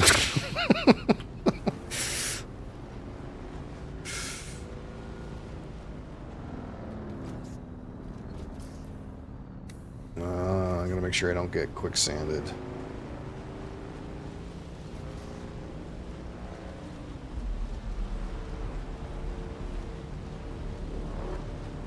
Stories about people who cast stones somewhere around there. I see.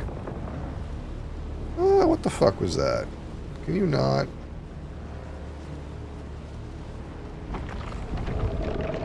Yeah, you stay over there.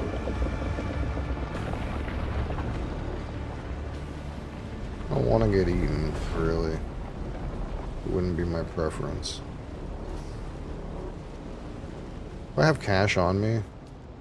I do, okay.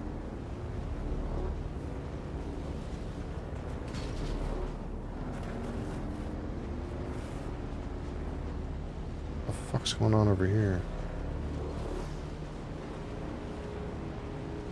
There's another worm.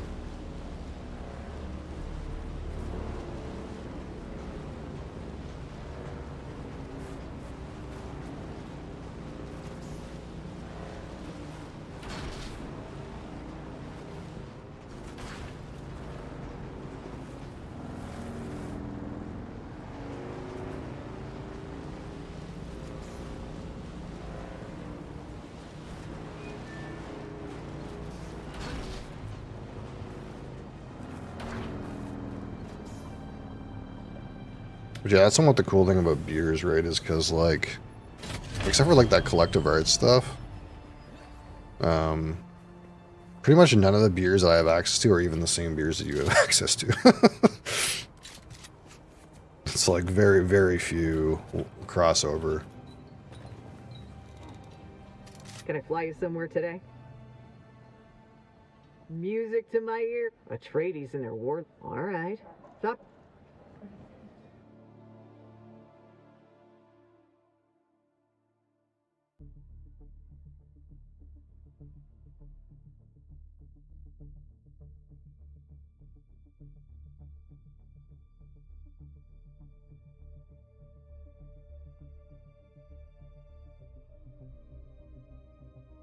Because of Ontario and New Brunswick? You're saying my distribution sucks? Is what you're trying to is what you're saying?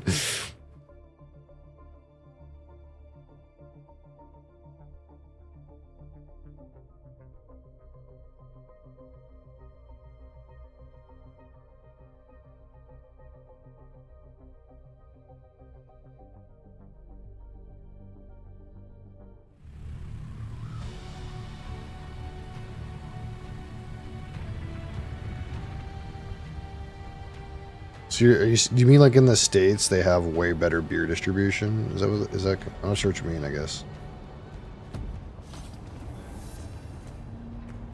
Oh, okay. I see.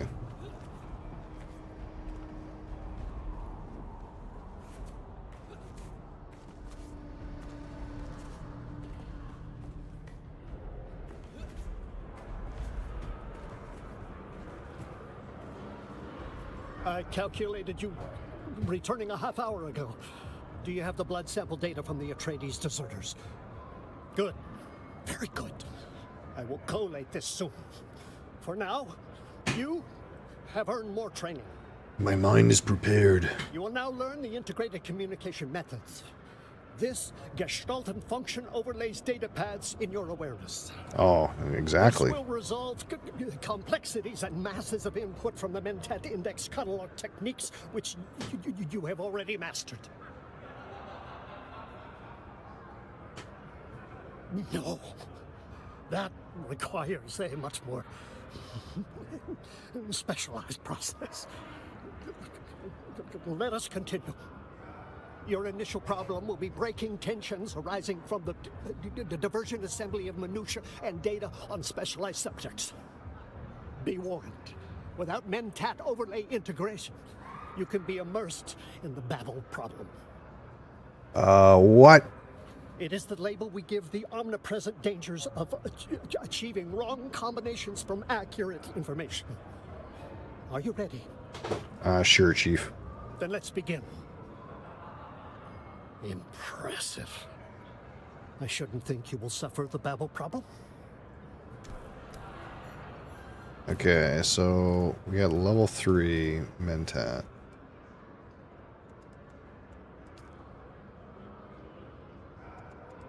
So you're stuck at 2.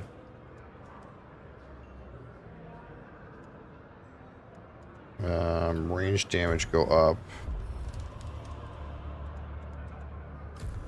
Does this guy have more for me? Returning a half hour ago. Before we progress further, tell me, why do you wish to be a Mentat? Oh, I see. So you need another step up for this part, for like the ultimate capstone ability. Is that what this is? This is still locked.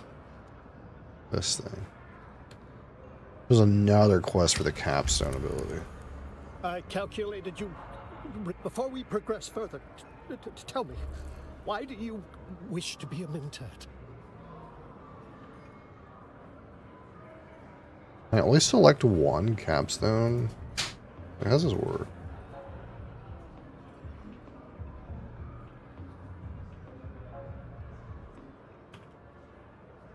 Am I like choosing this one over a different one?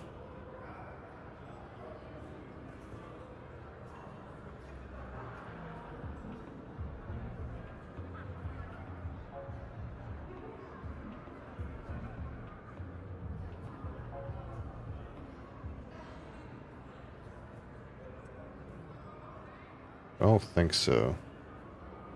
I think I can unlock anything. It's just a matter of how much points I have to use.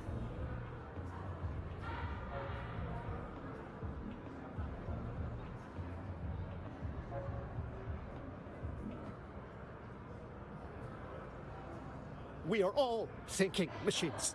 The difference between meat and metal is merely an arrangement of molecules. I have recorded the blood data from the Atreides deserters, as well as my conclusions on this mnemic film. Unlocks Mentat capstone. Yeah. What receives this? He will see its value. He will see my value. He must. Okay, go talk to this guy again. Another fucking one of these quests where you talk to a guy and he's like, "Hey, I have this very important mission for you. Go walk over here and talk to that other guy. I don't want to talk to him. You should talk to him." Okay.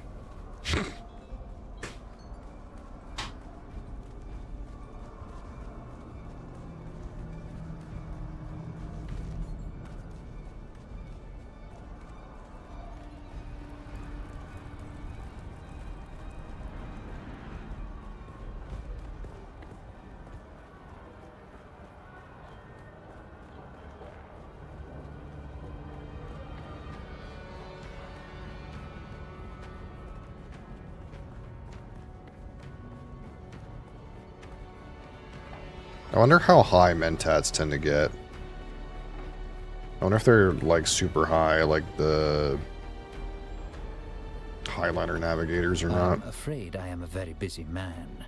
Unless you have something compelling to share with me, I'll attend to matters of import. Here, have this.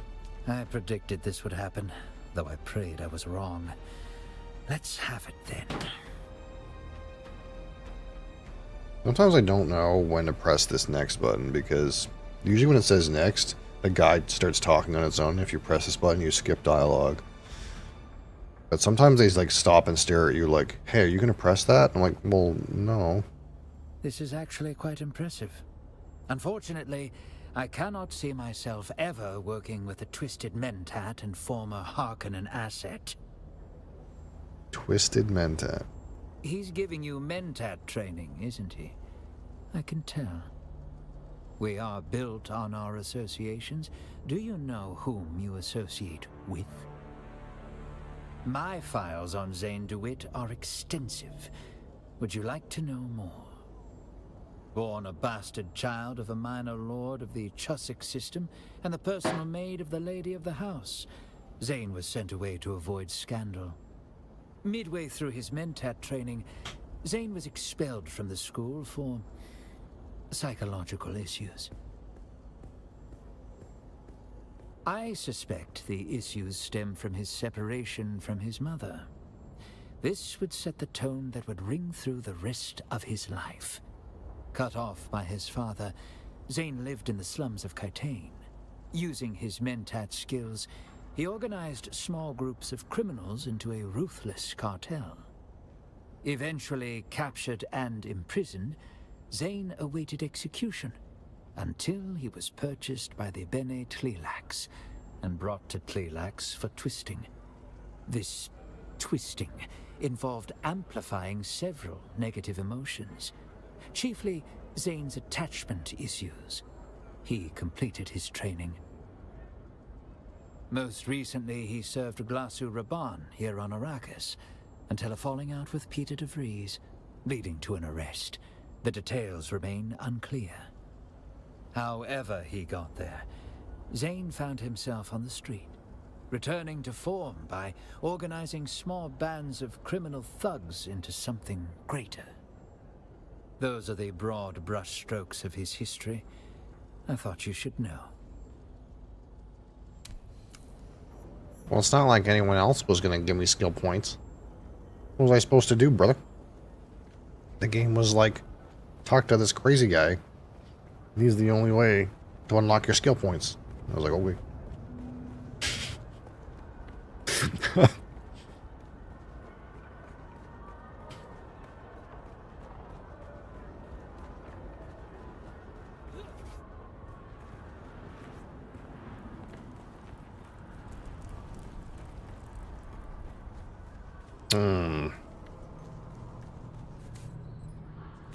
My still suit's full of piss. I need to start drinking that soon. Or else we'll lose water. Can't have that.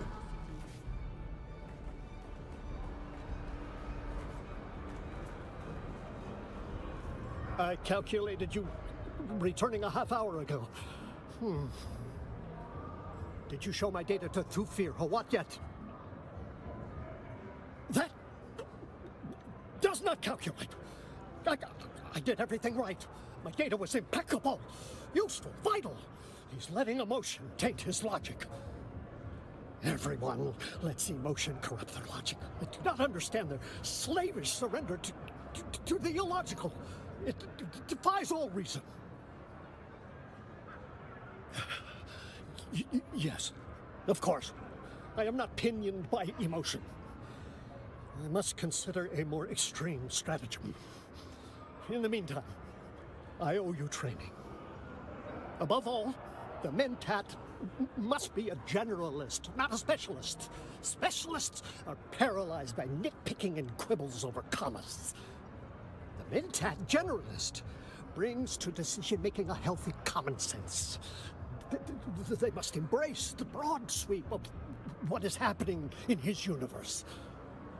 Say, there's no mystery about this at the moment. This is what we want now, but it may prove wrong later. But we'll correct that when we come to it. Okay. Then let us begin. You continue to be An anomaly of rapid learning. Unlocks capstone. Does that mean I'm done with this guy? Return. I know what we have to do now. What else can this guy give me? I unlocked the capstone.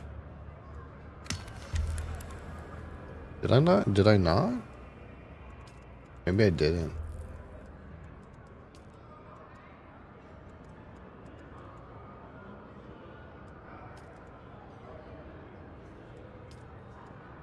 Oh, I didn't. Yeah, that didn't unlock the capstone. There's still more for this guy to fucking make me do. Returning. I know what we have to do now. Even though he says he gave me training, it didn't seem like he gave me anything. To success. I'm confused. I have run the computations day and night. I have gone over and over the equation that is Thufir Hawat. I have a solution. There is a Harkonnen informant kept in an Atreides base. You will go. You will assassinate this informant. This is merely the first step in an elaborate plan with phases both myriad and multiform. I will explain the rest when you return. When the great work is complete, it will prove it's already like flaws in popped their up. security. It will prove they require my help. Oh, it says unlocks a Mentat capstone. Oh, so you have to do a quest for each capstone. So that means there's going to be another one after this. Holy fuck. I will be here, working out the rest of the many details. Okay. Under the Passage of Artemis. I sure hope that is not in a poopy place.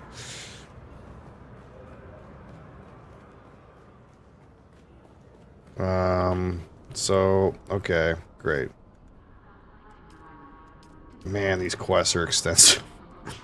I kind of was like, I'm just going to get these quests done real quick, and then we'll start building things. And man, these are taking some time to do.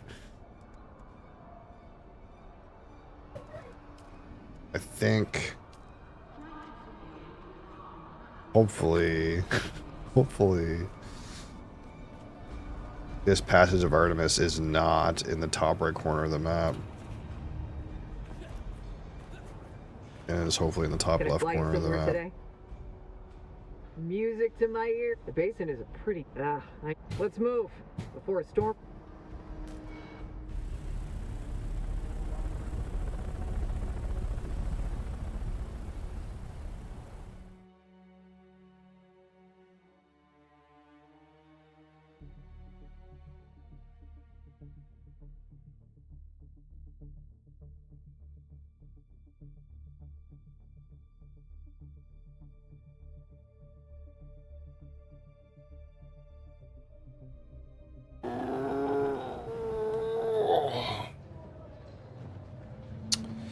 Alright, where is this fucking thing?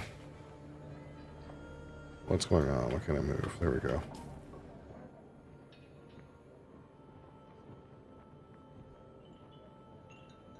Oh, up here. Okay, good.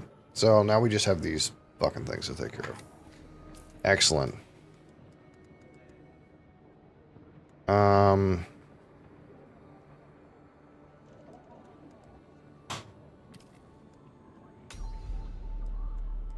What is this thing I just got? What is the actual stats of this gun?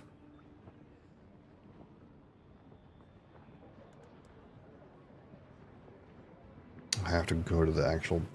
I hate how it says left alt show stats and that doesn't actually do anything. Oh. There it goes. Okay, never mind, just kidding. Oh, this gun is a lot of damage. This is better than what I have for sure.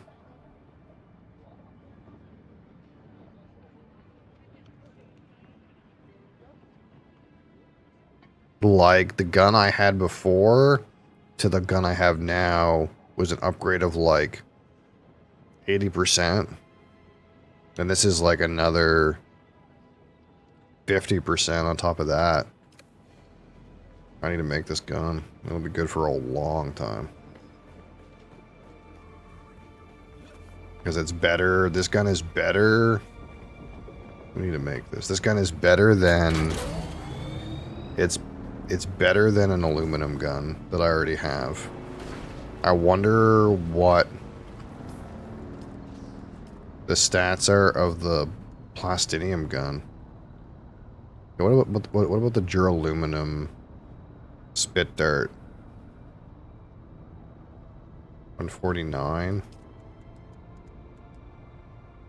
Okay, so this gun is not quite as good as a duraluminum, but it's better. So it's like, it's an upgrade over aluminum, but it's not. So I'm going to be using this until at least I get a duraluminum gun, which is quite a ways away.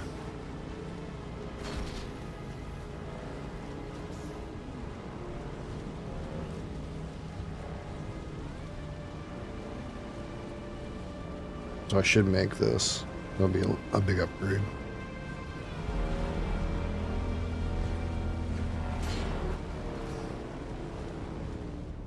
Is that a worm right there?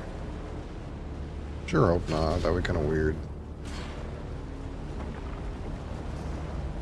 Be back there now.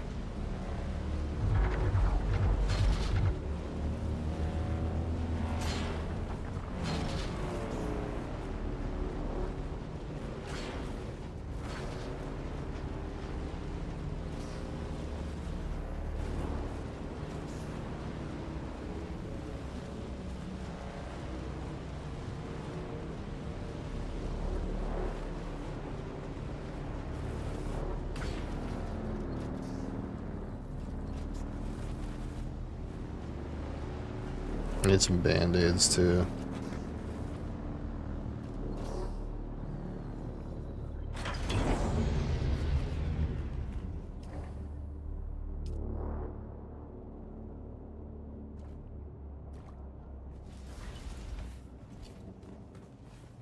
What crap do I have in my inventory? Oh, I got a whole bunch of these ray amplifiers. That was good.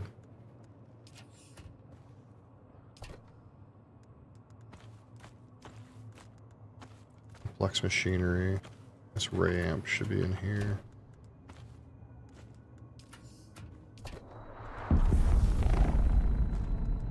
Wonder what that was.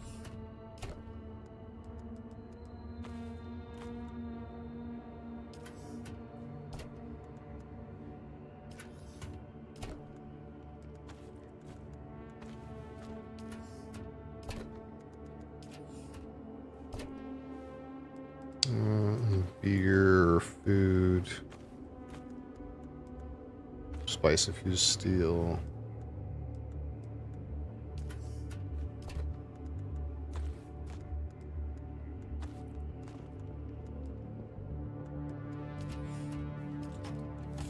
Battery.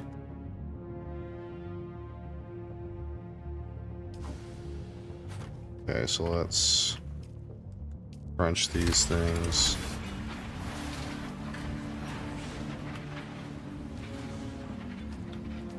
Boot this up. Boot this up.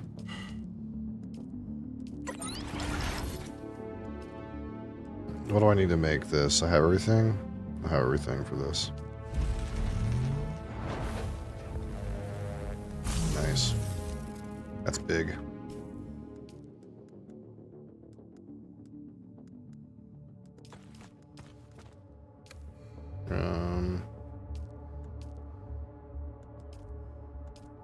Turn this off. Turn this on.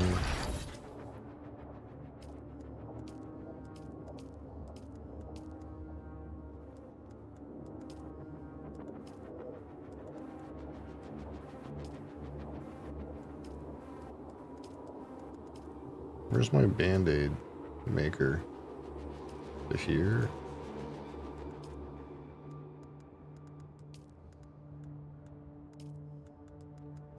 I thought this thing made Band-Aids. Like faster.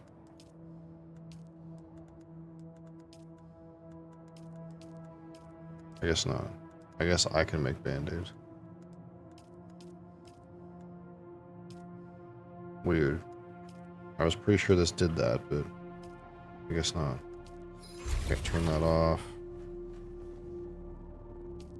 Turn this off. Dump some blood in here. And get going.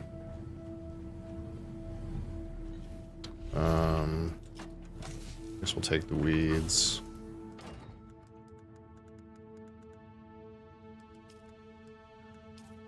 Craft a stack of band-aids. Let's make it 20. 20. This back in here. Let's crunch our old gun.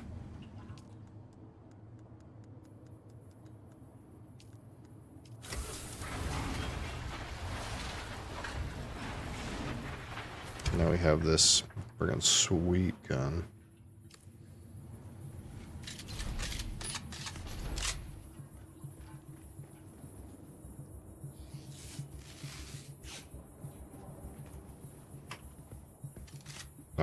Actually, now that we're here, let's do what we should have done before. Let's take this stuff out of here. We can stash the welding tool. This is like too much water to bring around. I need like at most 1 liter, John. And then what was I gonna do? I'll put the like turbo booster on the bike instead of the storage. I guess I need the welding gun for that.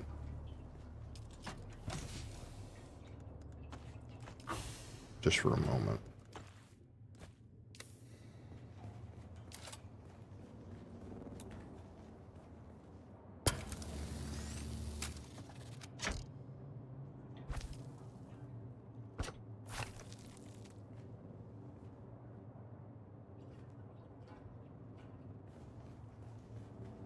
Need the wire. Might as well fix this while I'm like at it.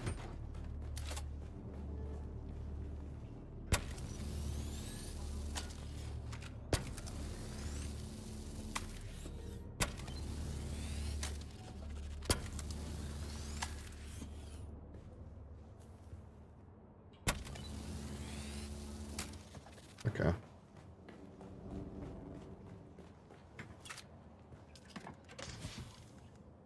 So this can go in here. Wire can go in here. We'll trade this stuff. This can go somewhere. I guess it's going in here. Alright, now our bike should be quicker. Well, it doesn't have any storage anymore, but it should blast. We have a turbo blaster, dude. It'll be so quick.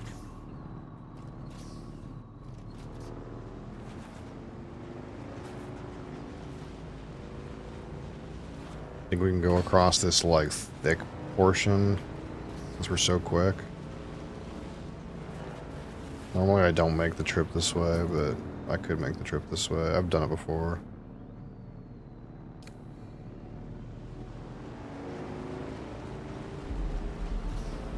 Maybe we'll save our booster for like if fucking worm man appears.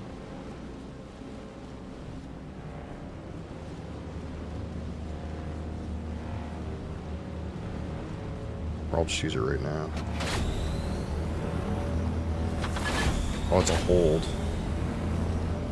Holy! Fucking blasting. I see what it means by temp now. You like turn the jets on and the bike can overheat if you blast too hard. Okay, so now we're going over here and here.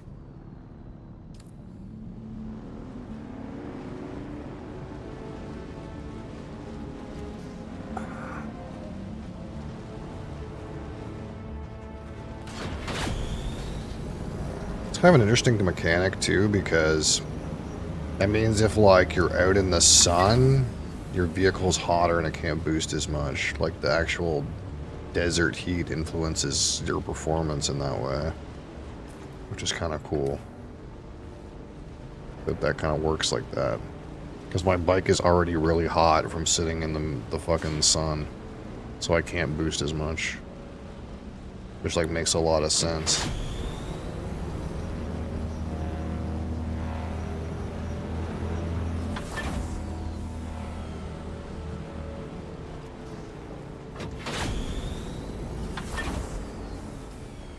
Okay, we're still a good ways from our target.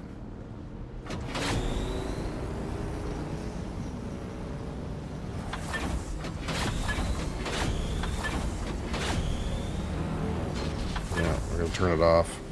Too hot. Cooking. We're cooking.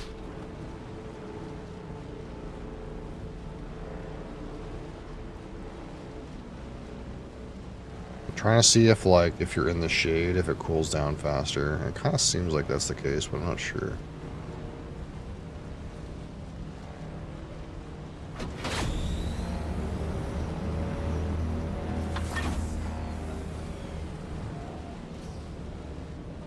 Alright, now where are we? We're almost there. There's some big bases over here. This wouldn't be a bad spot for a base around here somewhere. But I kind of want to go deeper to the left, I think.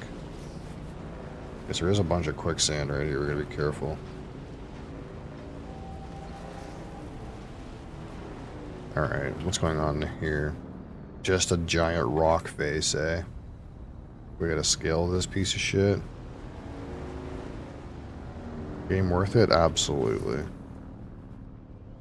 No question. So let's get out of here, and we'll tuck this, because we can do that, because it doesn't have anything in it.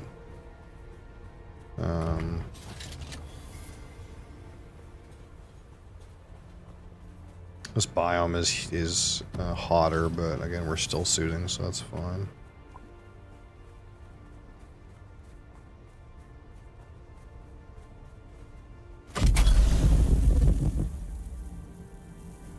Wow, we're actually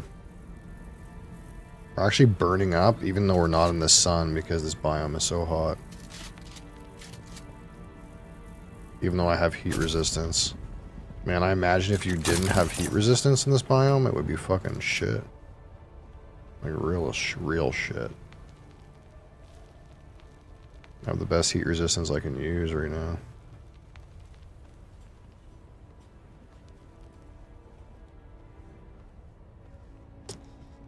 Am I gonna make it?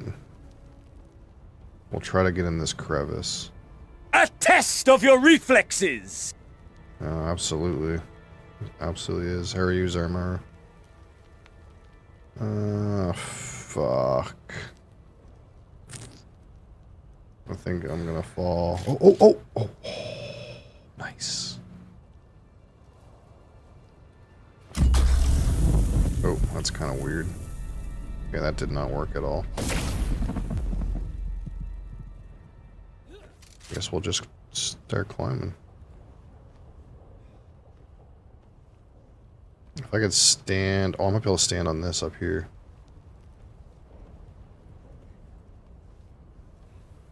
Yeah, easy. Easy. It's going. Well, it's better than being stopped, I suppose.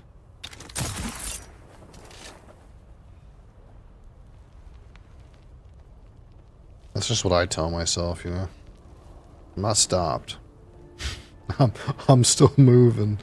It's a rocky road, but we're still going. That's what's important.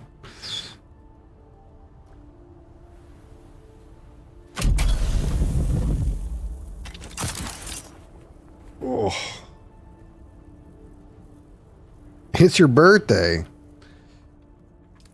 Happy birthday.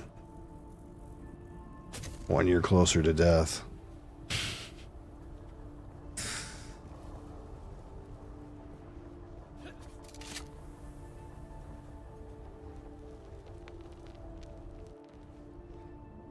Is this a guy's base? Or is this This must be like this NPC area. Oh, this is the Atreides, like, stronghold. That's what this is. Okay, I've just never been over here.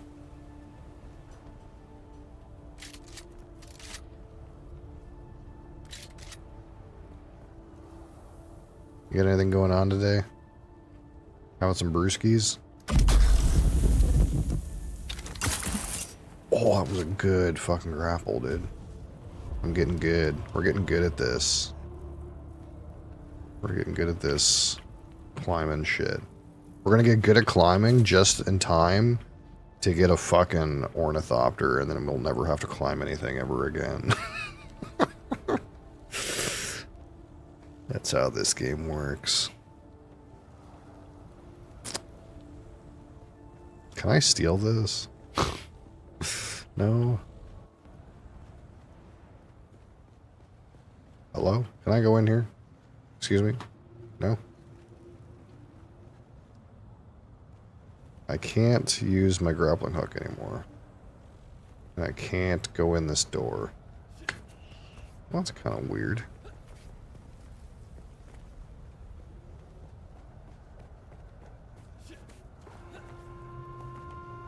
Man, it's hot in here. In this area of the map. Hello. Ooh. Quest for me? Find the wreck of Alecto. Search for the Tisiphone. She'll reward a unique weapon at the end. Search for Col Valerdo's quarters. Okay. What kind of poop did that just dump onto my map? Ah, go back there. No. I don't want to go back there. Stop. Sending me back there. I don't want to go back there anymore.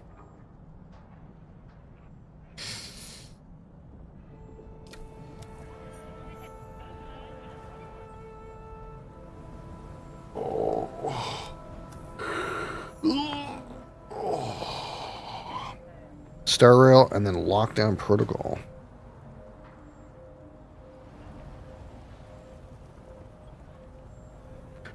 Well, I hope it's a great stream.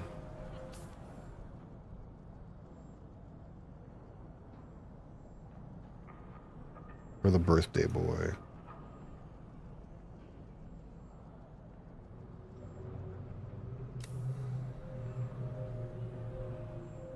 I will have some alcohol later in your honor. It's been a horrible year. Yeah, fucking. Things just get. What's that song? 16 tons, and what do you get? Another day older and deeper in debt. That's what it feels like around here.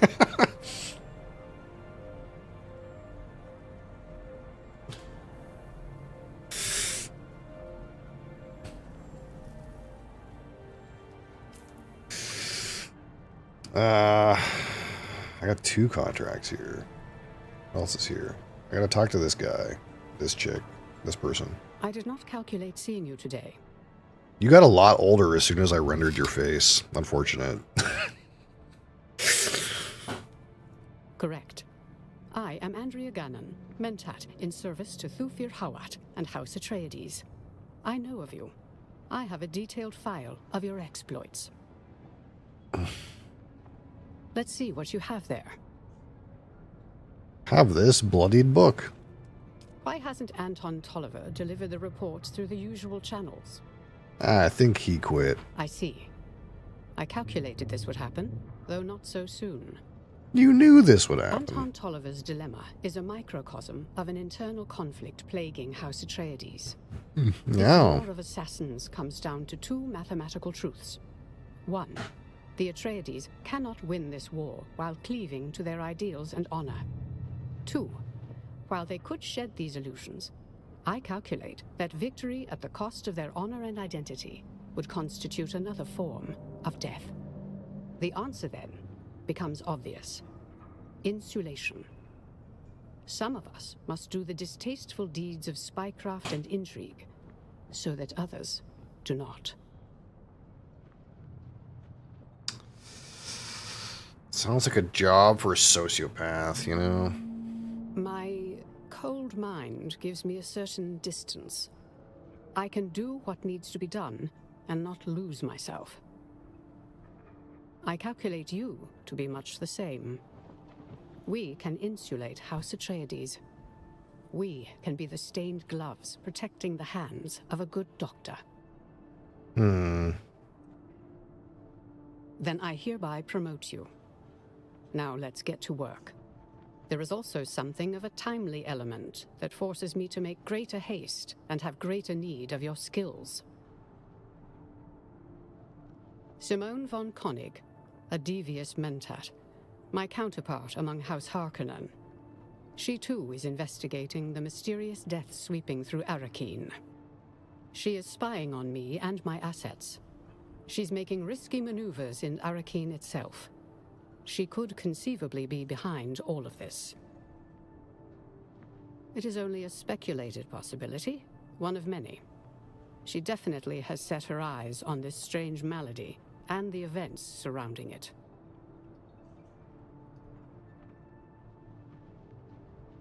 Captain Skorda is clearly involved with the mystery ailment. I've collated the evidence, patterns, and probabilities. They do not add up to a disease. An unknown substance. Something Captain Skorda was involved with. Something contained aboard the Catheria when it crashed. Insufficient data. The matter has attracted attention from strange and disparate directions. I predict something significant and nefarious. I will insulate you from the dangers of my speculation until my probability models are more sound. The Sandflies have been operating on the shield wall. Collected intel suggests their involvement with I just realized this person's clean. and the wreck of the Catheria. Like, almost every person you talk to in this game is high on spice. Like, they're a spice addict. But this person's not. That's weird.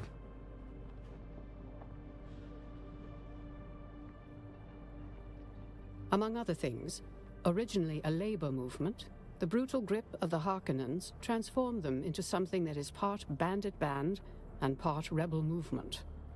Their structure is organized, but highly decentralized, making them difficult to stamp out by any powers that be. I would like you to raid and investigate a Sandflies training camp and bring me any pertinent intel. Alacrity is appreciated.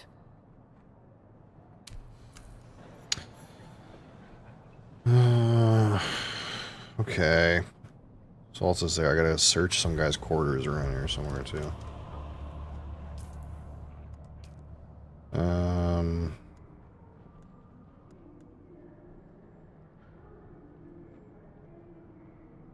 See, this says increases damage with rifles such as. This probably counts for my assassin's rifle, even though it doesn't say assassin's rifle.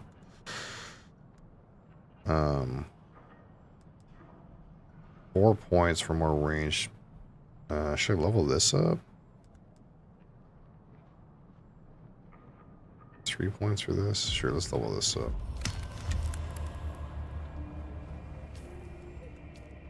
I have 1,072 research points. So we're kind of getting a little carried away with the quests, but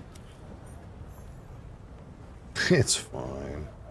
Free batteries, everyone.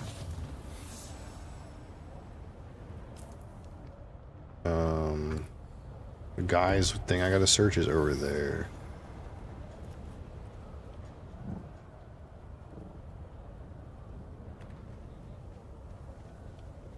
Man, water is getting dumped around here. Hey, brother. I'm supposed to talk to you? I don't think so. I think I'm supposed to search someone's room.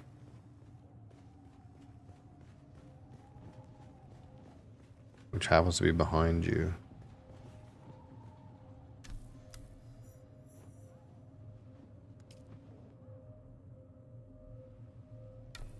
Okay. Now what? Don't tell me I gotta go back here for any reason. Oh, it wants us to go to Pinnacle Station. Well, how high do I need to be to shoot this off? How much higher? I can't change weapons for some reason. Oh, in this area.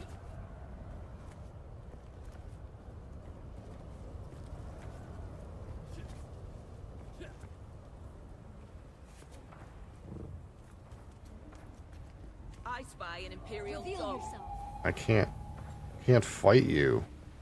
The game doesn't let me get my weapon out.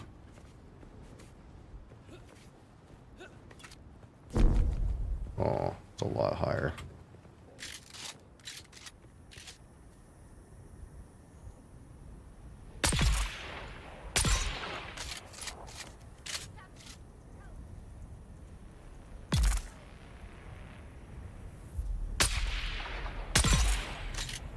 Nice. Sick weapon. These guys got on them. This is a higher level zone, so I think these guys should have stuff, better stuff, like insulated fabric and stuff like that. No? Fucking bullshit. Oh, I fucking got in too close. Now I'm in the no combat zone again. Weird.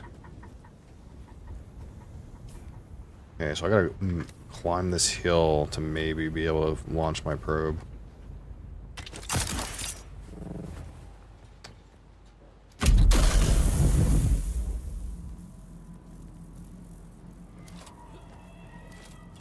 How do we feel about it now? 107? That's so much higher. I mean, this hill's pretty big. It might be fine.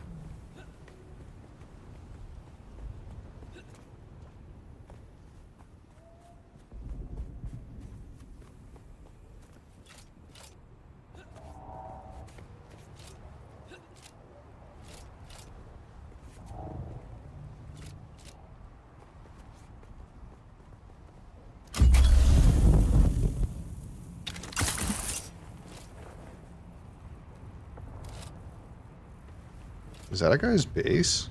I don't think so.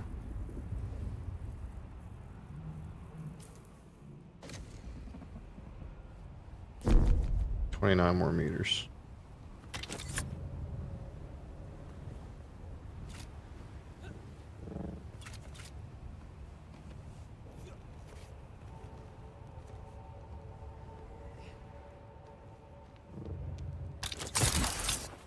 Didn't work at all.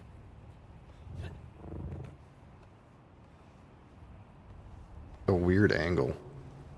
What about this? 10 meters. This'll work. Well then, get her off. Boom.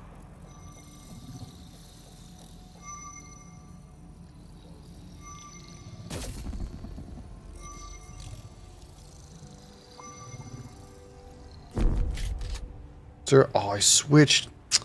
Suck my... God. Fuck me.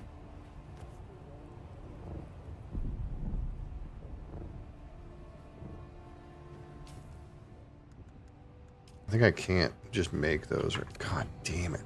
Fuck. I hate that. If you switch weapons while it's surveying, it fucking stops it. Now I don't have another probe. That's so annoying. Ah, that's unbelievably fucking annoying.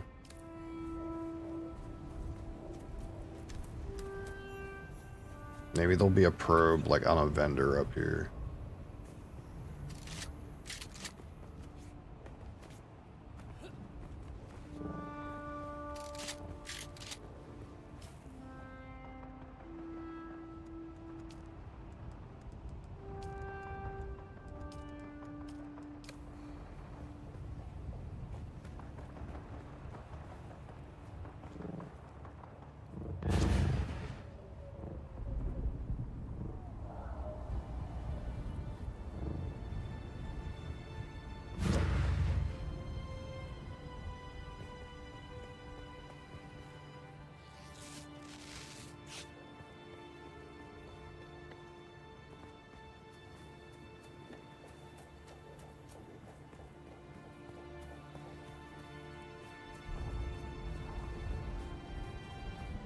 It says got bases right beside Pinnacle. It kind of makes a lot of sense.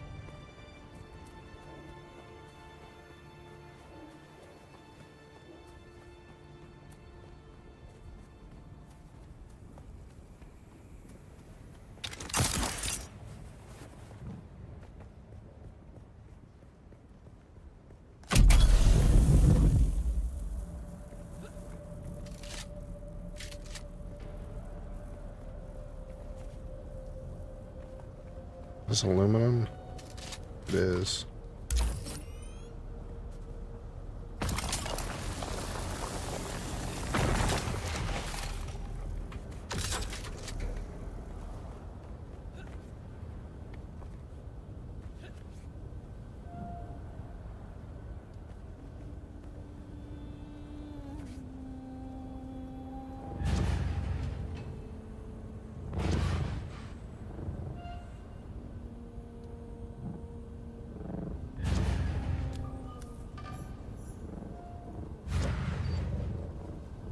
Just enough power to get there.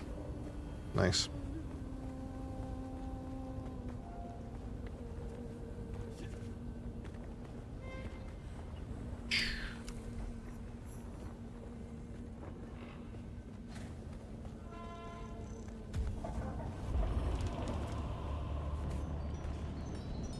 Hey, brother. Welcome. But please don't touch anything. If you damage anything, you'll pay for it.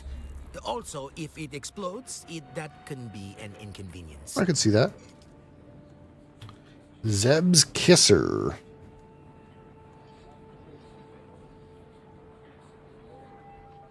I'm paying $12K. I was kind of hoping you would have a probe. Entrepreneur casual shirt.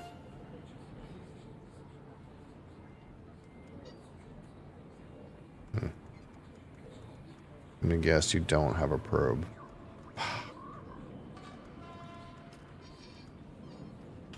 Unlucky. Oh, this is where the Swordmaster trainer is. More quests to do. Enter testing station 29. Why am I surprised it wants me to go back to testing station 29?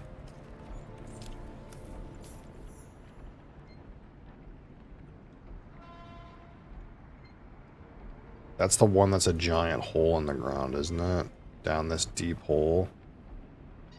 I get the feeling I have something to do for Derek in there anyways.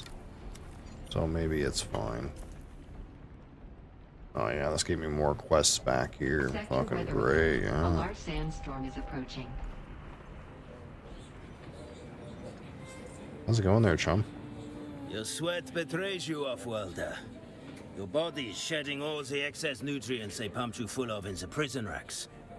Smell like that, you'll never forget.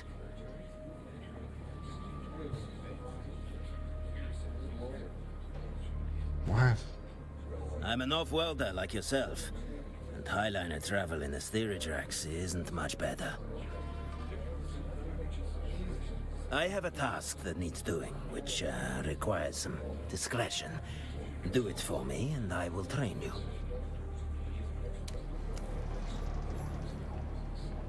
Checking the post.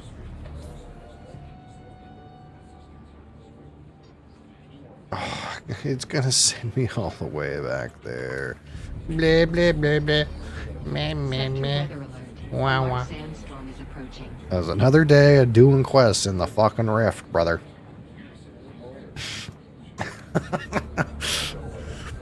This trade post is technically in the rift, so I guess it's just on the border of the rift, so I guess that means it's got quests for the rift. Of course it does.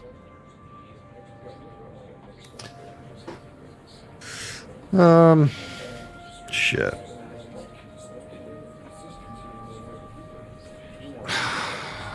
It might just be easier to get the fucking ornithopter to do this shit. What does it take for me to build one of these things?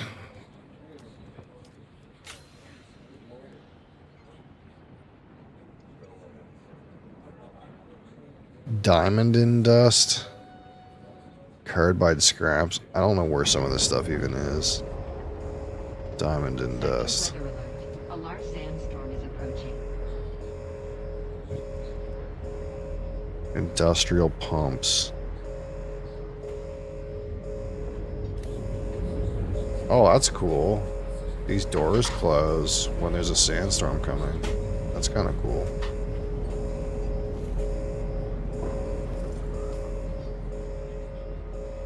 That's hitting that base over there. Maybe I should go.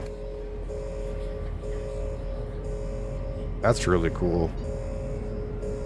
I mean, I'm kind of locked in here now for the sandstorm, but obviously I wouldn't want to go out in the sandstorm anyway. It's kind of cool.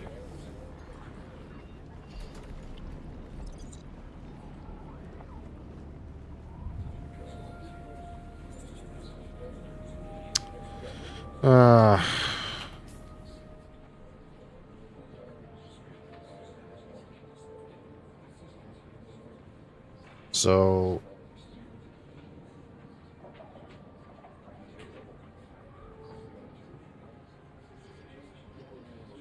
this stuff it wants, I'm assuming heavy caliber compressor, light caliber compressor. I'm assuming it's like in here for the ornithopter.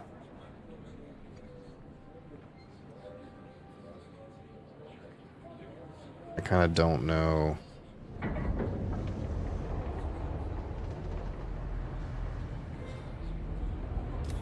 Kind of don't know if I want to bother.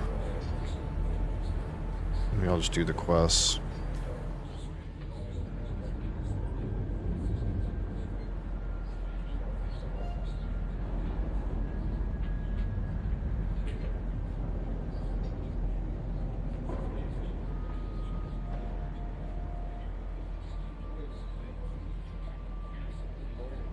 I have to build a lot of stuff to make the ornithopter, and I just don't want to build at the base I have.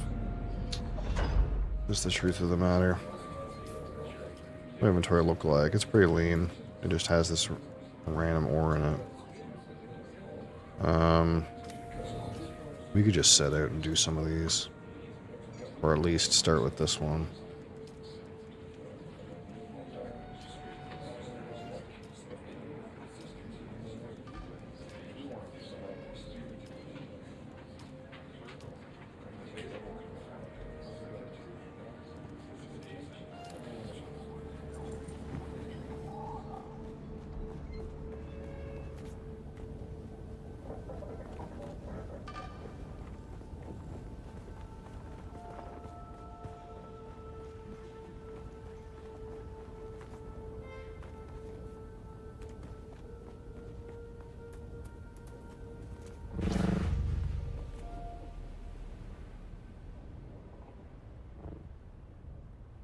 You can kind of just randomly log out anywhere right now, so I don't have like crap in my bike that I'm tied to or anything like that.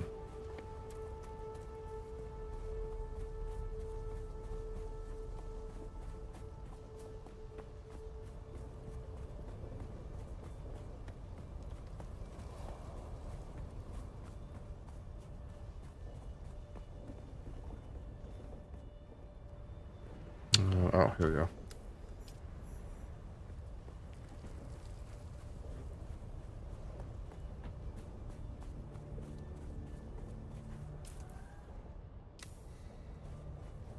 Interesting. So, like, the game actually wants you to go up here first and then, like, go through the rift this way? I always came up from the bottom.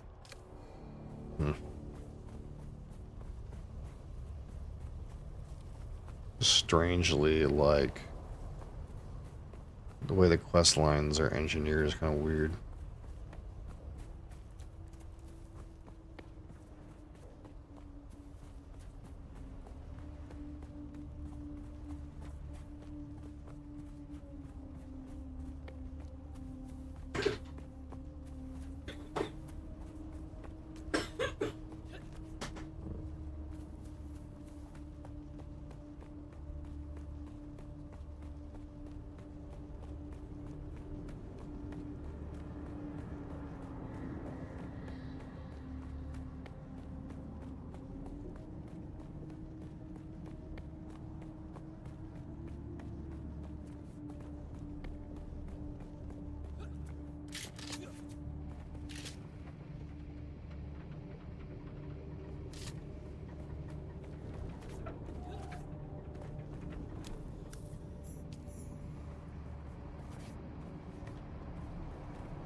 Underneath me?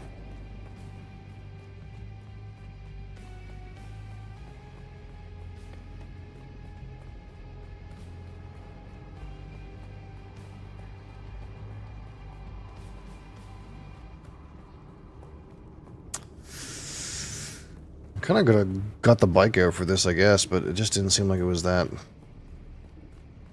long of a walk. But I guess it's like a waste of time to walk it either way.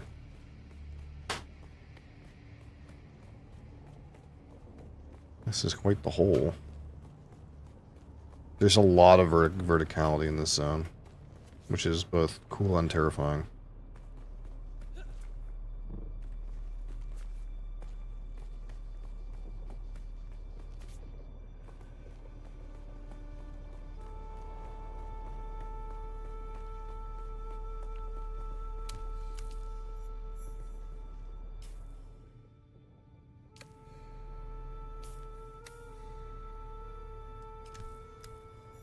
Into the darkness.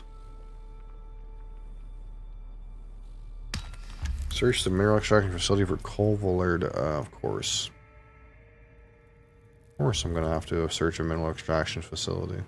Of course. What's down here? Is this just loop around back in? We definitely got to get the bike out.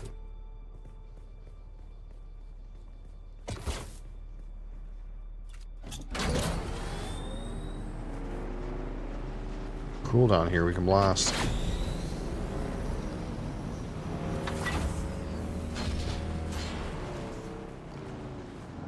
Blast into the wall. Yeah, it's just gonna loop down around to a lower section. That's fine.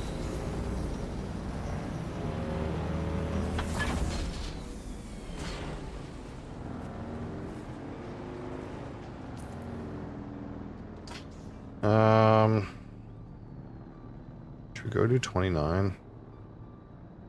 I gotta get back up if I'm doing 29 is the thing.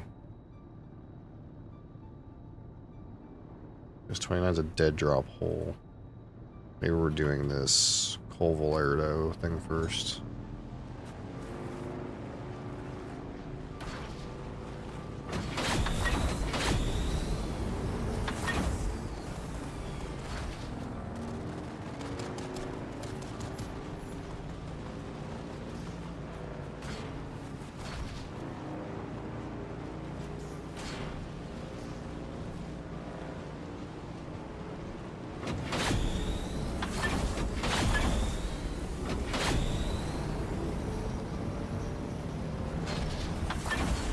The boost hotkey is kind of fucking shit.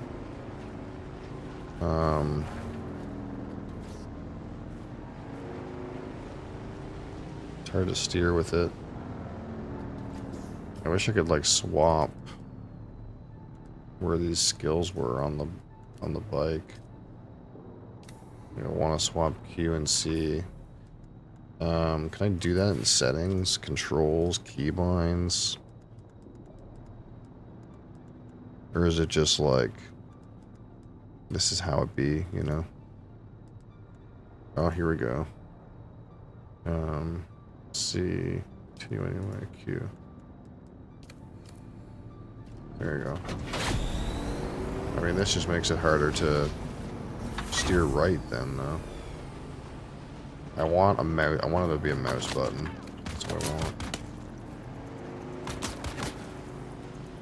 Fuck off.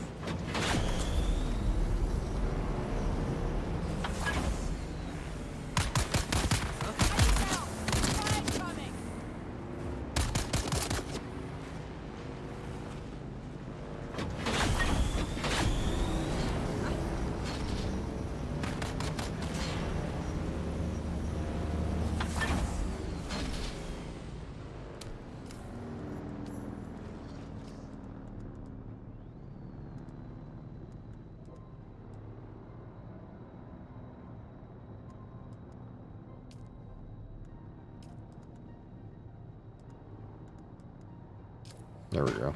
That should fix it.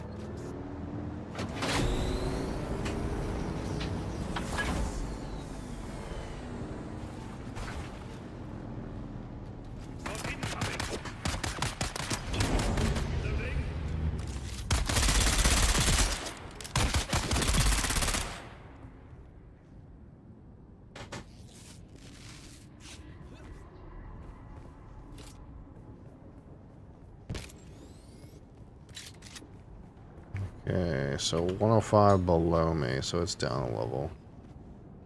Right here.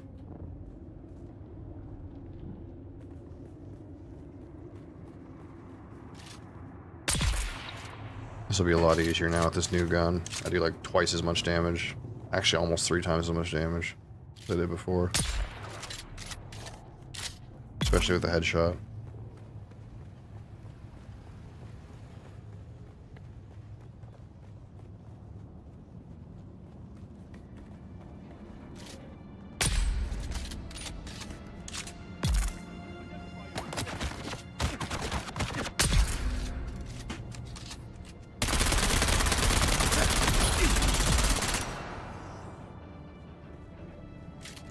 I feel like I shouldn't bother with these guys' fucking blood and items, but I can always like throw them on the ground, I guess, right?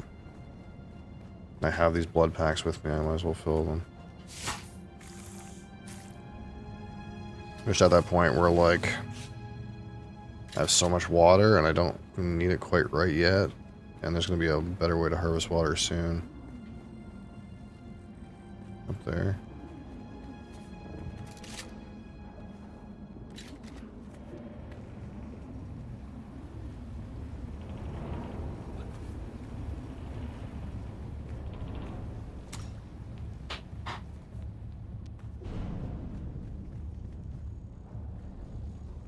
$26 above me. Up there.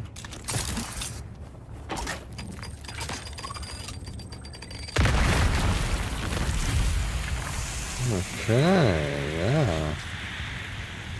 You like triggering explosions from below.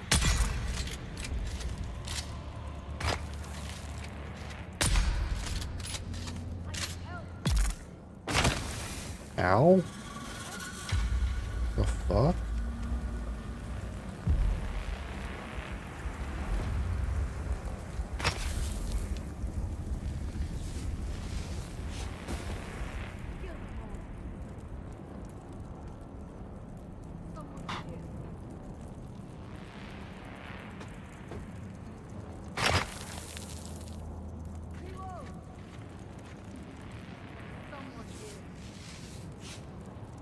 You still like some attention.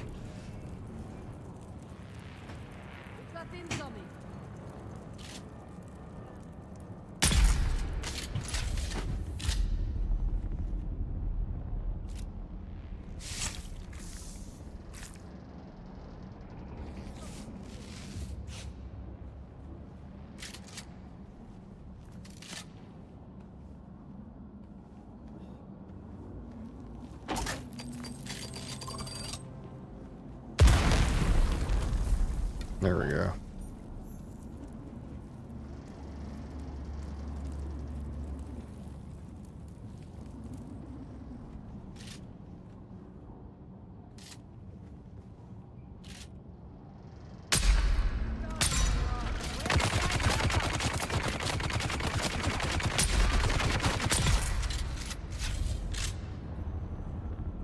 Contact issuer. Journey. Contact issuer. Now it wants me to go over there.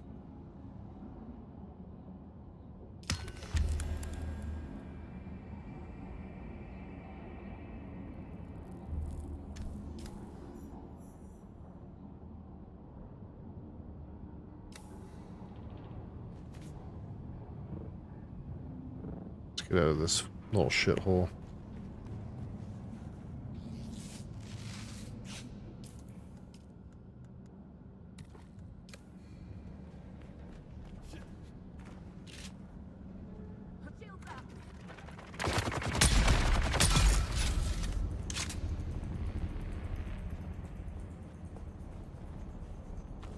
Beer.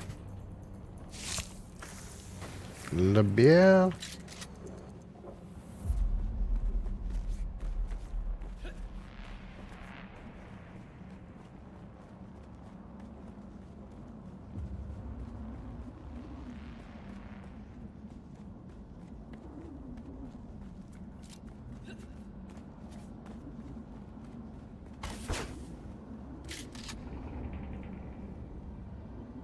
And this gun only has 2 shots in the chamber, though? Instead of 3?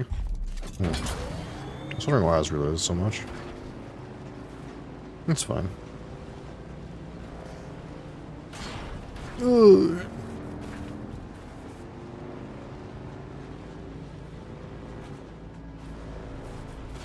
Pursue Colvolero. We're pursuing, alright.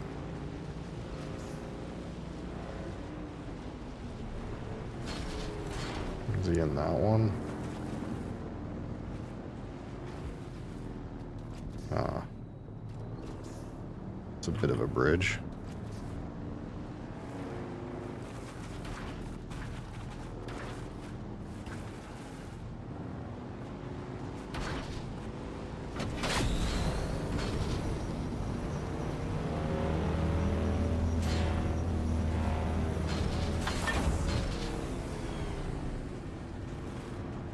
Now it says up 200 meters.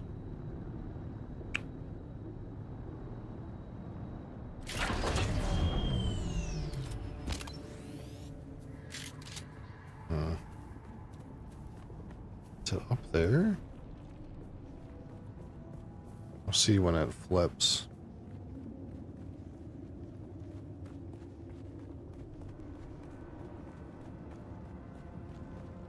No, we're still... Okay, now we're good. I think this is the place.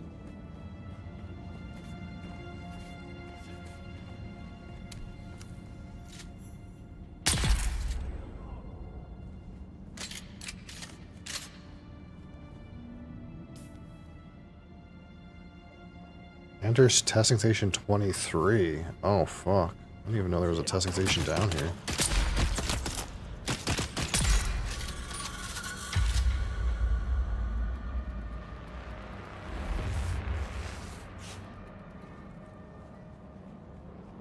I will say the cool thing that never ceases to amaze me is I keep finding fucking shit. I'm like, oh, there's more content here. Wow. Kind of fucking situation.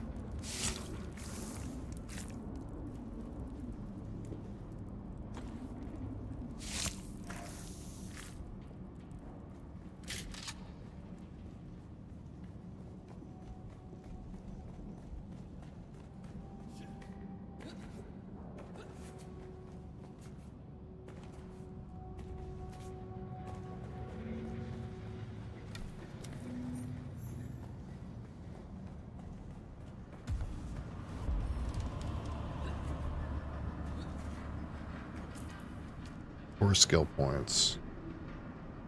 Here's my range damage. Absolutely.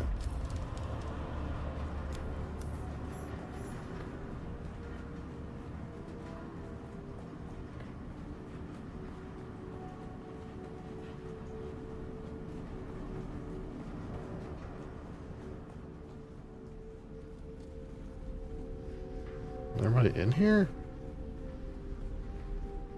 Place seems abandoned. Oh, there's some poop over there. That guy's a little stinky. There's my stinky stick. There it is.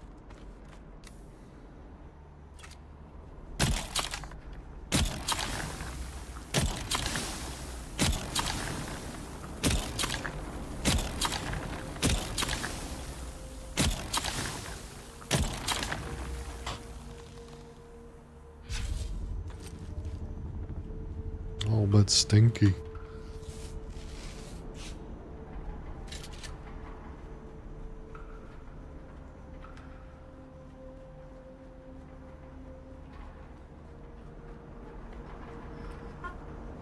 Oh man, it's more stinky. I think we're understanding why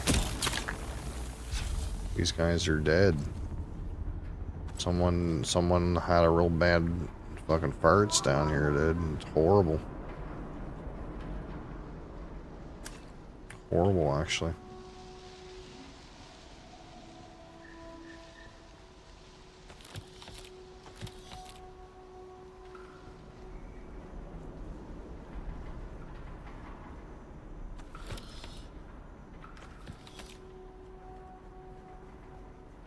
That guy's thinking again, dude.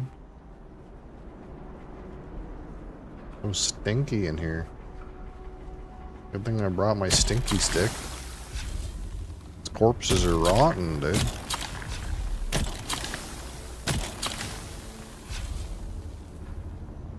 Oh, it fucking smells better than Creax's bathroom.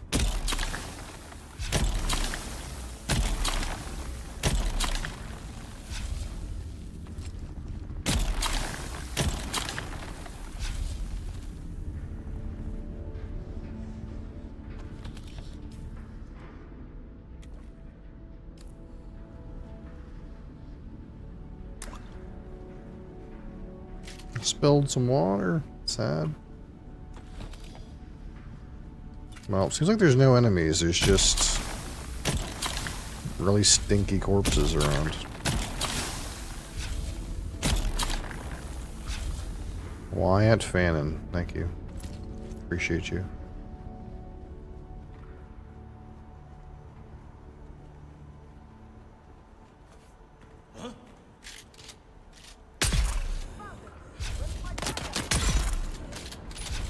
Anybody else?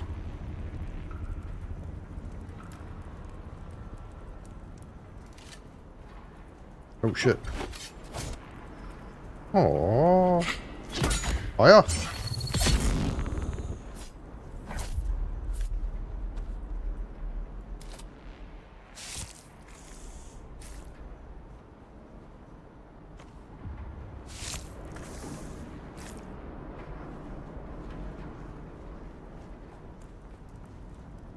What happened to that other guy? He was like back in this corner.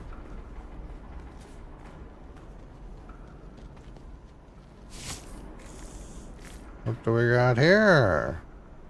More Servox.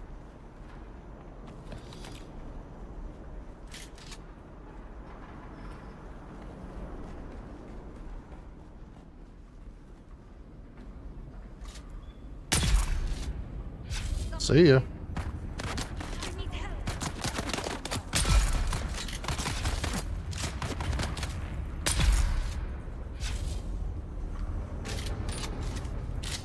Anybody else in here? How did you guys live? Everyone in the entrance was really stinky. Seemed like they died to the stink.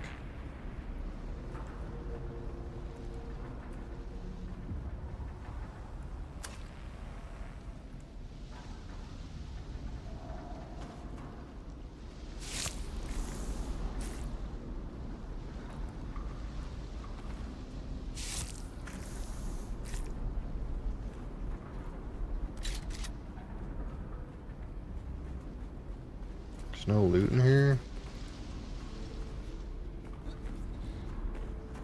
I guess.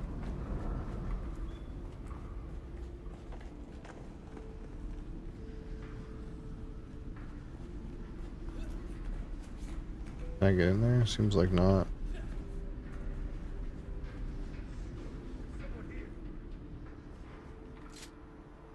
Oh, hi. He wants to duel. You want to duel? No? Oh, you're gonna hang out with your boys, eh?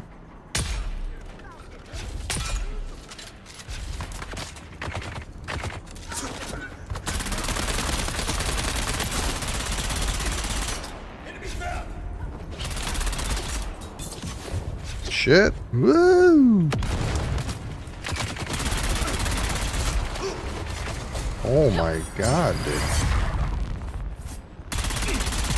That guy was pretty fat, that fucking Volderdo guy. He took a lot of fucking hits. Even after his shield was down.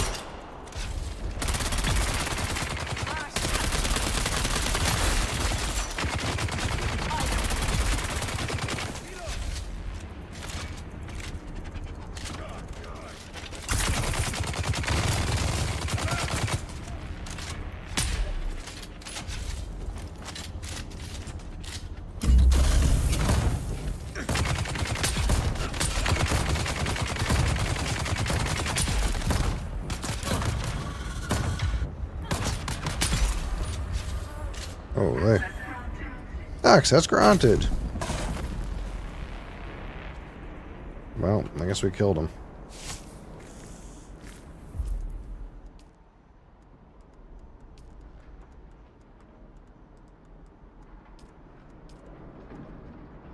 Contract reward items received. A stack of cash. Spark sword. During the Butlerian Jihad, pulse swords were used to cut through thinking machines and damage their electronic pulses of deadly electricity. 76 damage, 105 attack speed. Does way more damage. We'll just use it, man. Even though I'm enjoying the, like, little dagger, because it, like, swings quick and I just need to stab the guy and have him be dead. The sword does way more damage. So we'll just give it a shot, you know.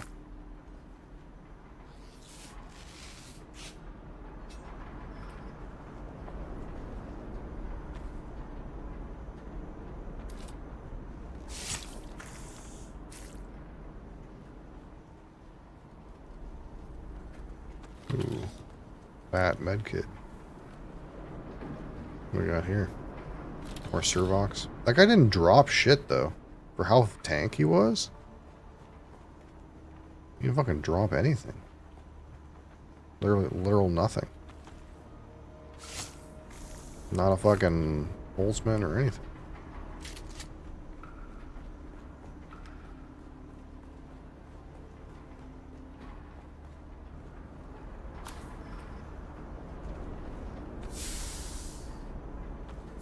Slaver heavy helmet.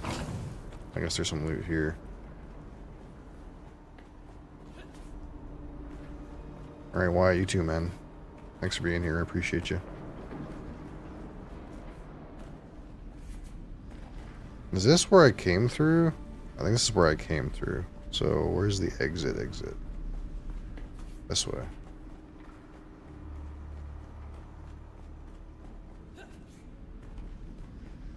And this is what purple band got me. Is that it? Are we back to front?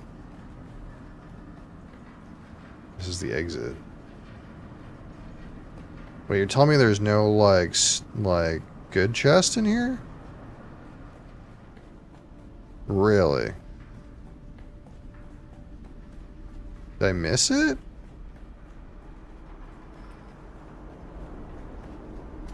It was just the quest guy and, like, this poopy loot up here.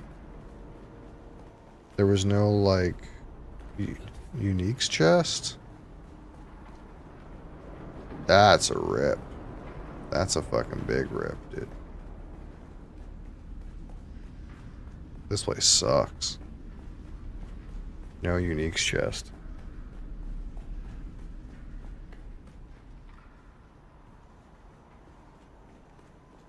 I kind of want to be sure.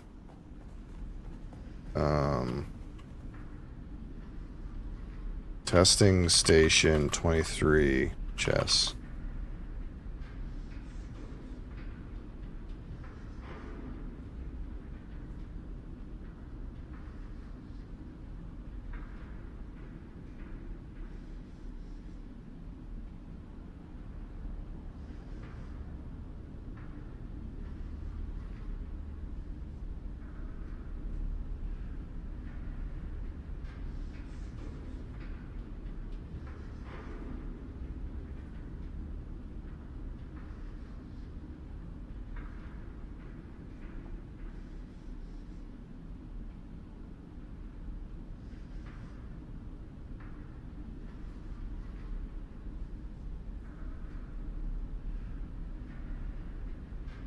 There is a rare chest supposedly, like, outside, though.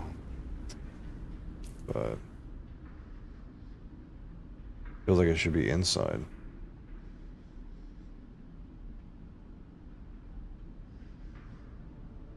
Yeah. Where's the way out? That's in. This is out. Apparently there's a unique chest nearby here. It says southwest of 23. There's a unique chest. Can have Mark III compact compactor, Kel's still suits. What do I have right now? Regular slaver, so I think Kel's is probably the unique still suit for steel. Southwest of testing station 23, supposedly. So we're looking at southwest. Some fuckers alive over here. Want to hit the shield guy first. Stop moving, you fucker.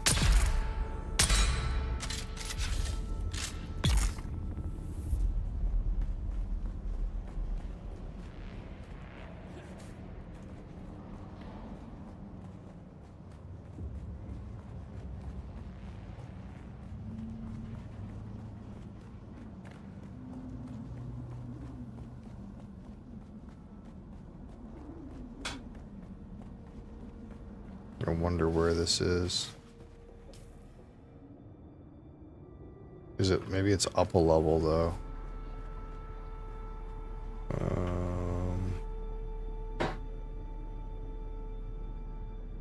Oh, there's a screenshot. It's like right here, but it might be up a level. Might be up several levels.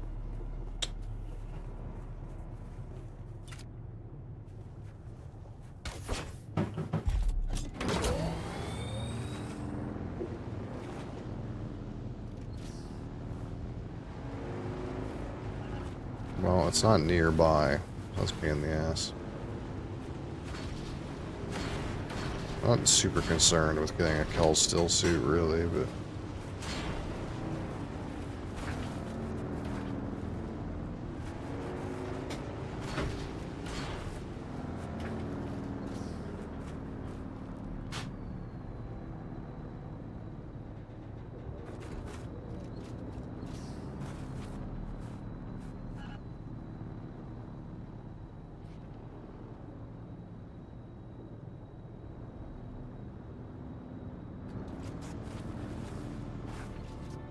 Okay, what do I have to do next? We're gonna do 29, we're gonna do Stephanie. We gotta go back up here.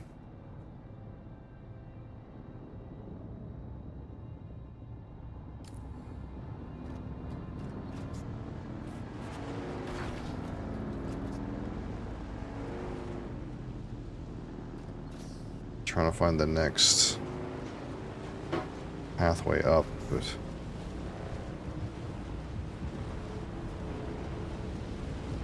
we might just kill it for the moment.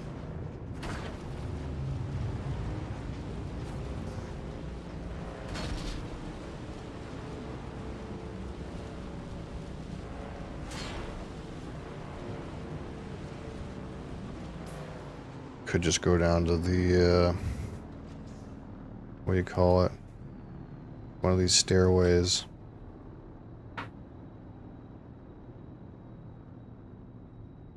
The spiral, or whatever, any of these ones that goes up. So right now we're going deeper.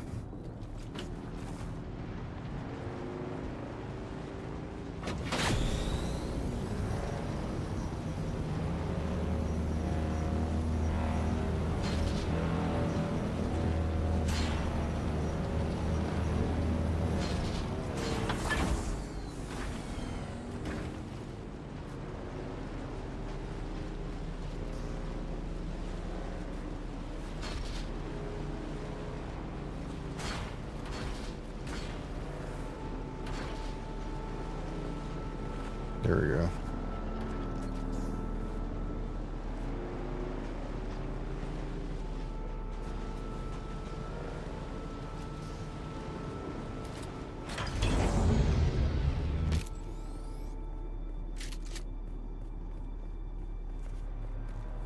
We'll just chill here for the moment.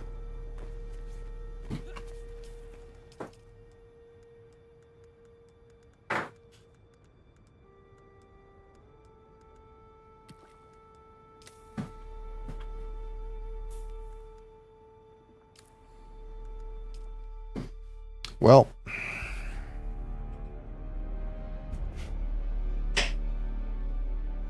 I was like, let's do some quests, and then maybe we'll move a base today. And then the game was like, oh, would you like 6 more quests in the same area? Oh, okay. So we did that instead.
Alright, let's kill this guy. Boom, boom.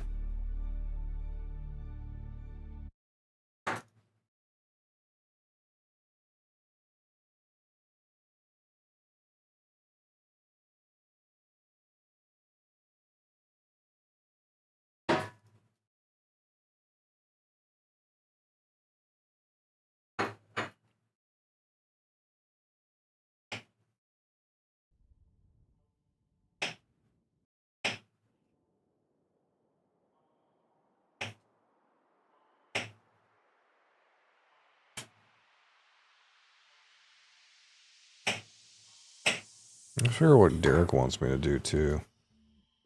Did this part. Did this part. Did that part.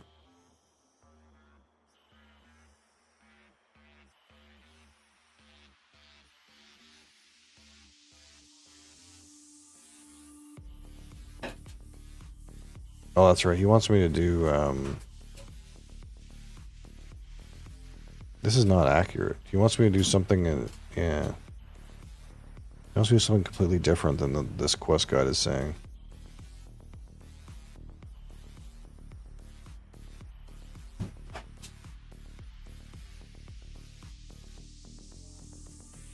Interesting. They buffed up the guy's quest line, and the information here must be from beta or something. That's wrong.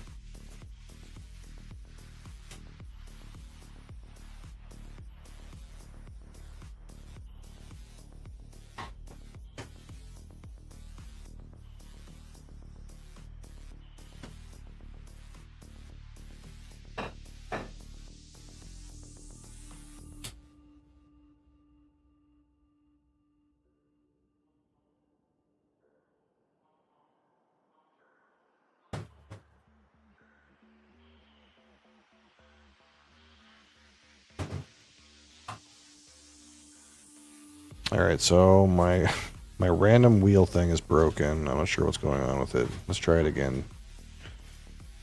Let's see if it'll spin today. It hasn't been spinning for some reason recently. I don't really know what the problem is. I press the spin button and nothing happens. I think maybe it's upset that there's too many things in it. Oh, it looks like it's going. Did it work? Maybe it's working now. Highland Park 15. Okay. I'm in. I'm in for that. Absolutely.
All right.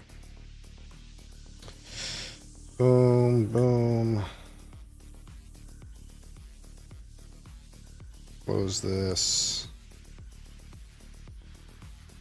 Let's open this. Boom, boom.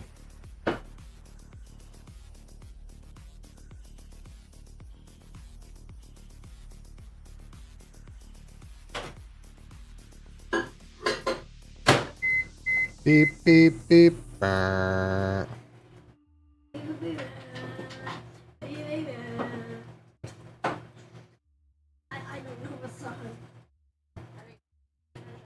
Dune, yeah. I did some Dune. We're done with Dune right now, though.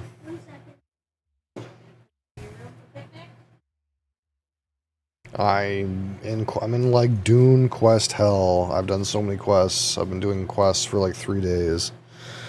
I'm in like getting all my different class trainer unlocks, other random quests. I'm at a point where I'm kind of done with steel and I need to move to aluminum, but I want to like completely change my base. But I keep getting quests that tell me to go into the steel area and do stuff. So I'm trying to like finish all my quests that go into the steel area before I move my base. That's kind of where I'm at. You bought the game and you're enjoying it? Nice. Yeah, I think the game's great. You know, there's some naysayers and stuff like that, but I think overall, the game's great. Alright.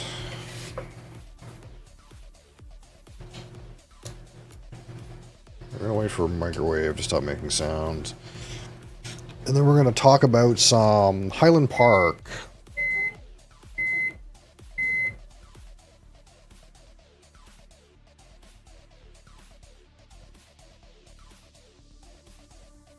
It's lovely as long as you don't get too serious and weird. Isn't that true for like most games though? The problem is like once you get really into something, it's hard to not get serious and weird eventually because you're so invested that like any like thing that affronts you is like an affront to your investment, and then you get serious and weird.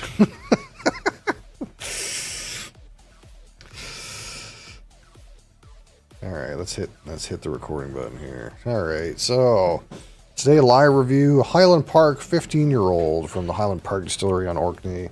This is an Edrington product here, and if you don't know Edrington, that's Macallan basically.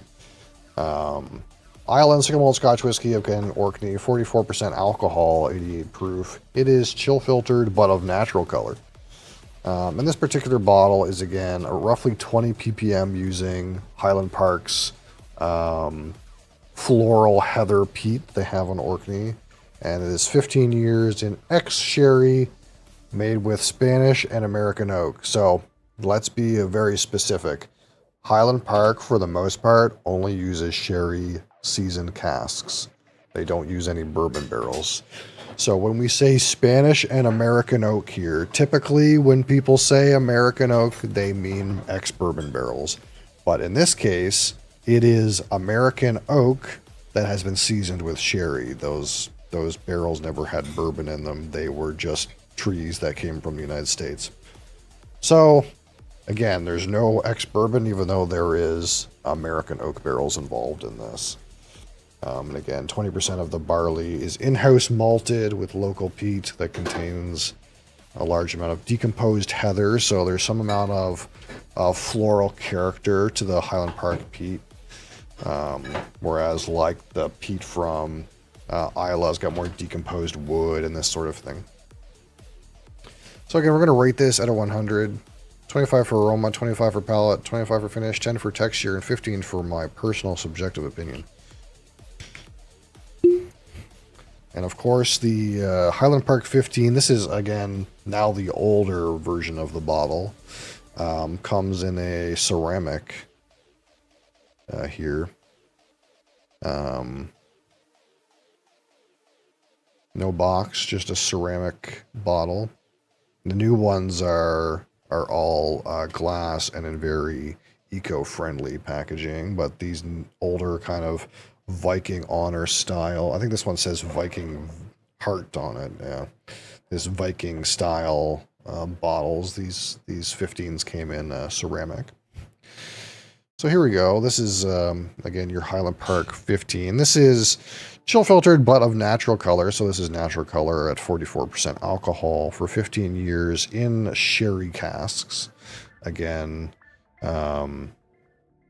not sherry butts really. Seasoned, sherry seasoned Oloroso to be clear. Usually when we say sherry and we don't mention a weird sherry like Manzanilla or Pedro Menez or Fino, we just assume this is Oloroso sherry, Spanish and American oak. Probably barrels and hogsheads, but I don't know for sure. I doubt it's butts. But it could be some sherry butts there too. So natural color there for 15 years. We'll give this just a minute to chill, and then we'll start talking about the aroma.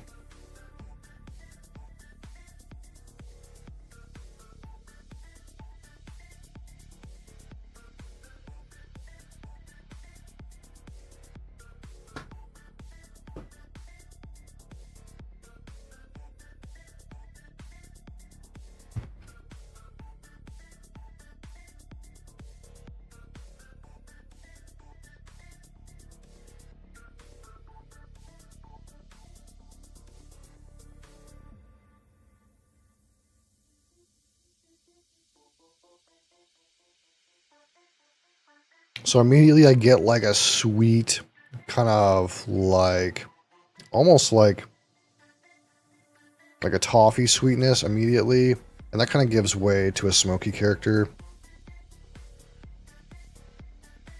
There is like a floral component that I would describe as like a purple flower, like lavender or heather or whatever. There's a floralness about it. Although for me, a Highland Park also has a bit of sulfuriness to it too, and I don't know if other people get that. But there's a little bit of sulfur component to this. There's like a little bit of that kind of like slightly or recently struck match kind of sulfur component.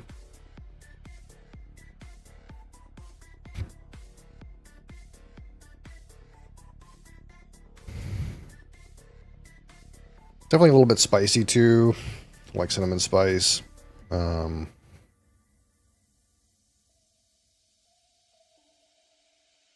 not getting a whole lot of fruit. Like, if there's an orchard fruit here, it's like a little bit buried.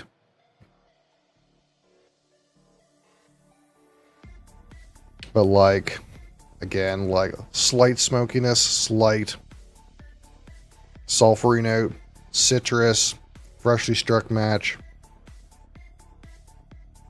A bit of a sweet toffee, cinnamon spice, and maybe like a really buried pear or something like that. I can't quite land the citrus. It's not orange, but it could be anything almost in the lemon lime realm.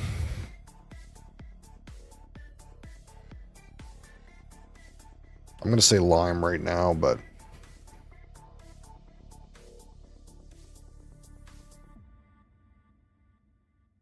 so a good combination of aromas. It's not that intense though. It's kind of like medium minus intensity, if that makes any sense. It's only 44% alcohol, so it's not super duper concentrated. It's a good range. All right. So here we go. Highland Park 15 on the palate. Slashva.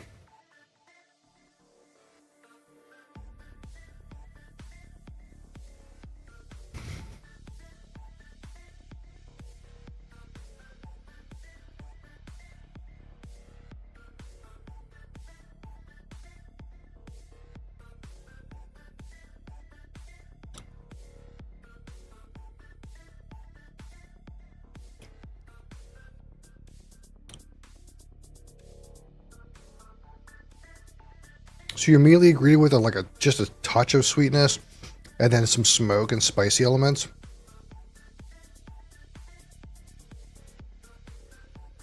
And that kind of gives way to some more of that citrus near the back of the mid palate. If that makes any sense.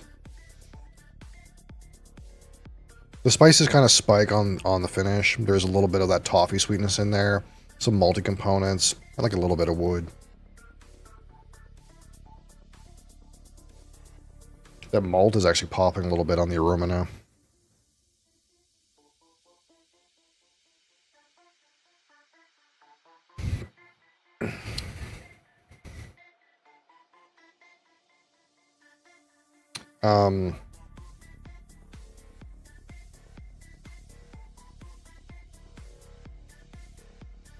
There's a good set of notes and a good complexity about it.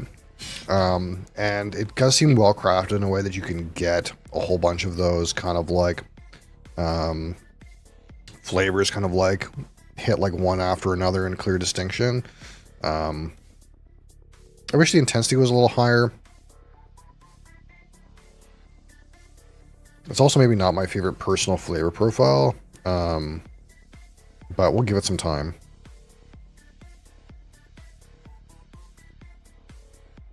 The smoke is very subtle. It is quite floral. And the sweetness is feeling kind of buried right now. So we're going to give that a little minute. Again, sometimes the more time we spend with something, the more the sweetness kind of pops. And I kind of want that, more of that toffee in there.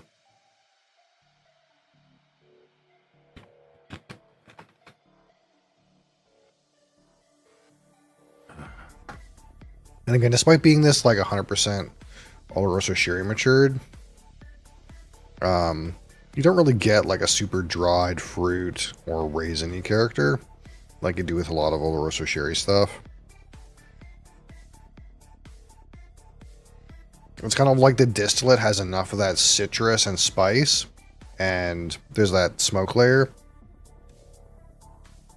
that you're not really getting that raisin. You're getting a more of a sweet toffee kind of expression of the sherry.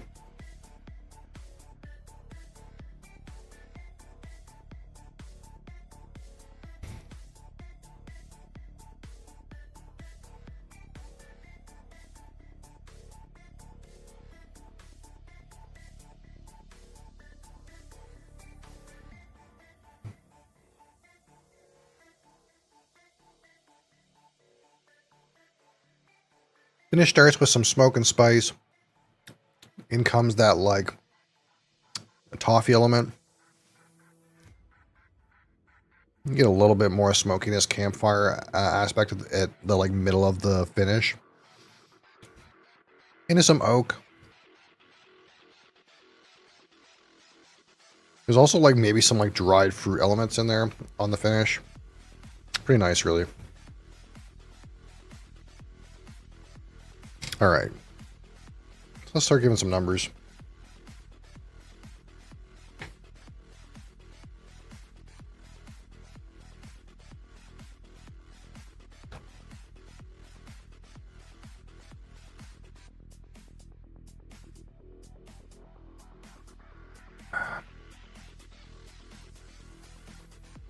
So a nice complexity on the aroma. Maybe not as intense as I would like, but a good set of notes. No emergent recombinations of notes. But a strong set of notes. That little bit of sulfuriness really adds for me, which some people might not like, but I really like that.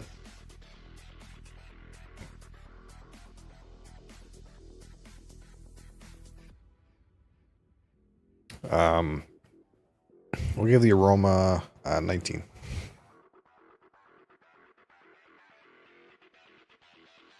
All right, on the palate, 25.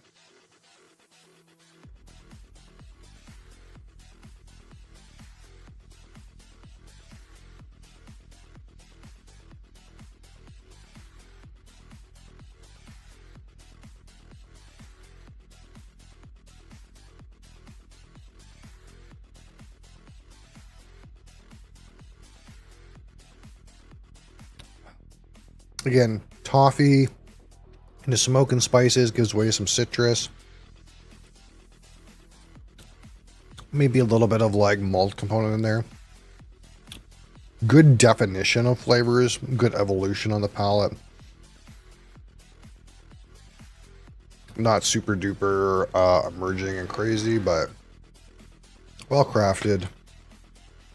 Reasonable intensity. With the palate, 18.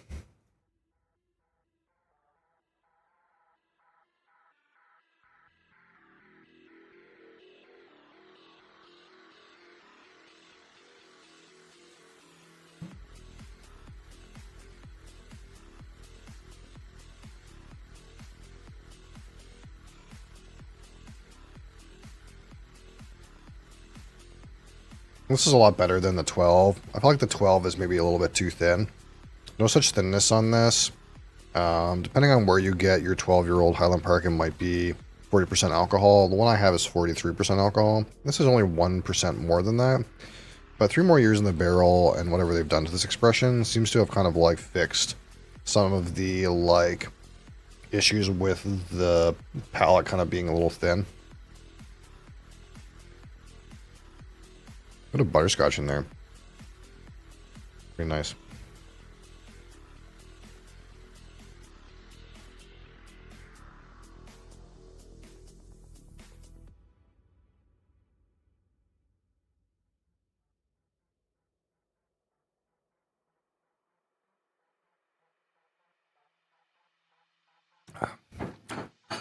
Finish starts with that smoke and spice, a little bit intense. You get some of that toffee sweetness in there. Maybe like an unsweetened dark chocolate is also present. A little bit of dried fruit components. As you kind of progress into the finish, some smoke and campfire notes kind of become more apparent. And maybe like a weak barrel wood hit at the end. Finish pretty nice, actually. Look at the finish, kind of like, we'll call it a long finish. And go to 25. I think 20 is fair. I don't like this finish. Quite good actually. All right, so texture again, not super duper thick, but pretty reasonable. We're gonna go straight away with the 6 on that. So out of 15, my personal experience with this one, Highland Park, 15-year-old Island single malt Scotch whiskey.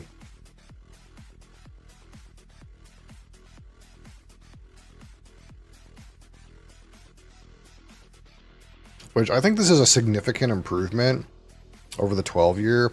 I don't know what's going on with the 12-year, but the 12-year again feels really thin to me. It feels really like a little bit lacking on the palate.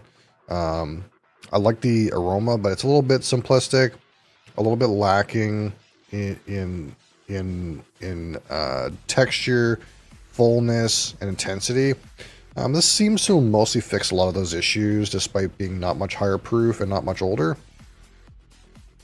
The intensity of the aroma could be better, and it could also, of course, be like a bit more like complexity of flavors. But the complexity is pretty good. The intensity of flavors is pretty good. This one's been pretty nice, actually. It's not my favorite flavor profile exactly. There's not quite as much sweetness and maybe fruitiness as I would maybe prefer. But it's kind of like instead got those in like citrus, spicy, smoky notes. And there's also some floral component there. Obviously, like the like peated portion of Highland Park is a little bit unique, so that's always interesting. We like that part.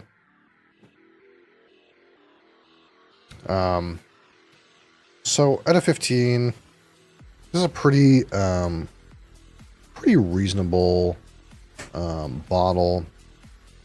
We don't talk about price, we're just talking about flavor. In terms of just flavor, I think it's pretty distinct. I want to say, does it stand out enough One of the things we always ask about in this portion of like my thought process is what's going to drive me to purchase Highland Park 15, agnostic of price, over a similar bottle of whiskey. And I guess like the heather smoke, that little bit of sulfur, that really adds to it. You get despite the lower proof, it's quite drinkable and smooth in that way, but still provides a good hit of flavor, good complexity of flavor. So in that way, it kind of stands out a little bit. That little bit of like smoke lining and that interesting smoke lining, again, is like a little bit of extra that other whiskeys aren't going to have. And you can only get that from a Highland Park whiskey. That adds to its kind of status, if that makes any sense. I'm going to give it 9 out of 15. I enjoyed this pretty much a 9 realm. So it's actually going to be a pretty good score, to be honest. 19 and 18 and 20 and 6 and 9 is 72. 72 out of 100. Because great, a great whiskey. And if I remember right, the fresh crack of this, I wasn't that super duper impressed, but hey, it's pretty good. It's not as good as the cask strength. The cask strength is so good. But this is pretty good. And I think 72 is a fair score for my metrics. I know that sounds like a terrible whiskey-based score, but 72 for me is great. A great whiskey. Highland Park 15.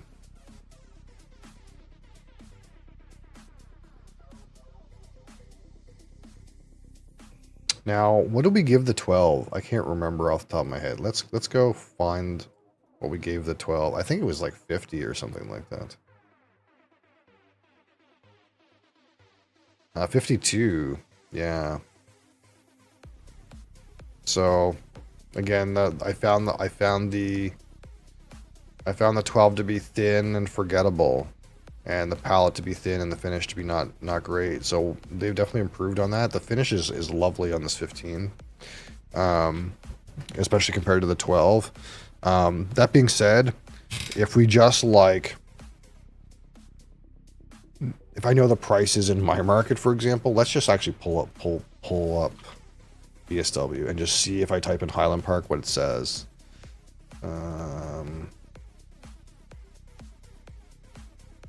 So if we just type in Highland Park and we compare the price of the 12 to the price of the 15, the 15 is twice as expensive as the 12. So for 1% proof and 3 years of age, this is 2 times the price as the 12-year-old at regular price. Assuming both are at regular price in my market. So from a value standpoint, this is maybe a 50% better whiskey, but it's still twice the price.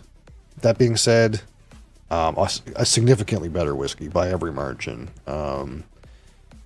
It's hard to say if it's worth the upgrade, considering it's twice the price for what I would score as 50% better. But that's just the way it is with these higher scotches. They kind of like get more and more expensive, but there's not very much room for them to get much, much better. But I think if you're like an enthusiast, you'll be way more satisfied by this 15 than you will by the 12, by any stretch. And of course, it doesn't hurt to have a ceramic. That's kind of a cool bottle. Will I keep it after it's empty? I don't know. Maybe. But we try not to keep too much stuff around. What does it say on here again? Wild harmony of toasted cinnamon shards, mellow peat smoke, warm vanilla sponge cake. I'm a miss on vanilla sponge cake, but I think they're just talking about the toffee that I was mentioning. Sun-kissed lemon zest. Yeah, sure, I'm in there with the citrus. Fresh pineapple.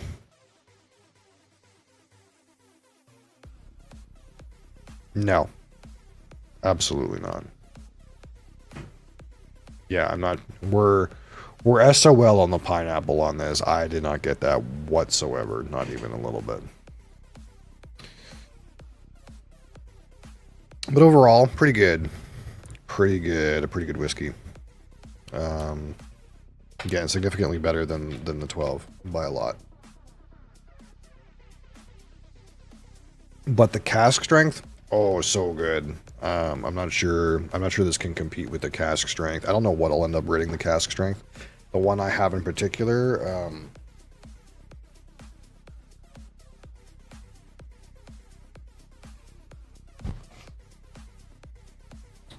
and there's 5 versions, I think, now of the cask strength. And the particular one I have is Release 4, which I believe has port in it. First fill ex-bourbon, first fill sherry seasoned American oak, first fill export hogsheads, and a small amount of refill. So this, and also I think this is roughly 14 years old. So, like, this is like roughly 14 years old at cask strength, and this is 15 at 44. So not only does this have like port in it, which is so good in this particular bottle, but it's like 64% alcohol instead of 44. This thing is so good by comparison. So I don't know what I'll end up rating this particular bottle, but if you can get at least this particular release, the number 4, Highland Park cask strength number 4, I can already tell you this is so good. It's hot though. If you're down with a hot whiskey, it drinks hot.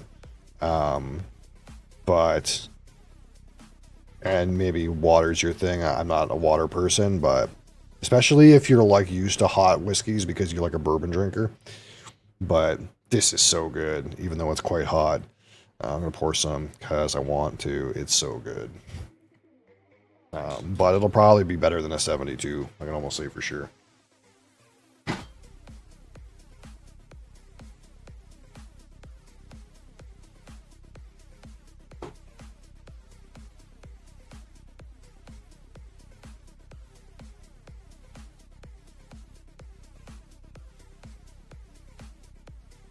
One of the like almost unfortunate things about like trying to like review as many whiskeys as possible is those whiskeys that are truly good, you can't like buy multiples of them and just enjoy them because you love them, because you're like trying all these other whiskeys all the time, right?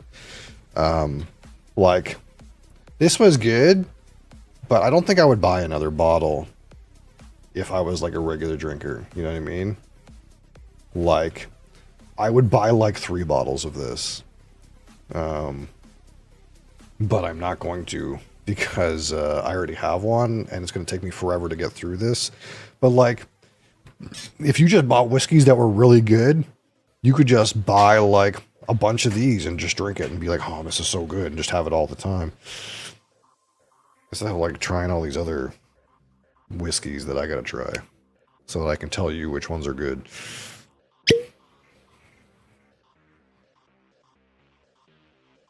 This thing is hot though. This is a hot sucker. But and that's definitely a thing. Like you gotta like to a certain extent, like, you know, if you like smooth whiskeys, this is maybe not your thing. This is a hot whiskey for sure. Now maybe this is like really good on ice or in water or something like that, but I'm not that person to do that. What is that? Something on the outside of the glass. This is like one of the few times I think Highland Park has something that's not just sherried, because I think this has got port in it, and it's got ex-bourbon, which normally they don't even do ex-bourbon. First fill sherry European oak, first fill ex-bourbon, first fill sherry American oak, first fill export hogshead, and some refill. Yeah, this does have ex-bourbon in it. See, this says on here, introducing ex-bourbon and export for the first time. So I guess this is the only time they've ever used something that wasn't ex-sherry seasoned. Non-chill filter to reveal this whiskey in its purest form with a distinctive natural haze. Yeah, so this actually non-chill filtered. Usually you can trust Highland Park to be natural color, but chill filtered, and this one is not chill filtered.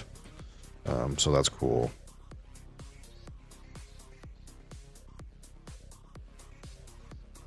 But man, lovely, lovely whiskey. This this cask strength, absolutely.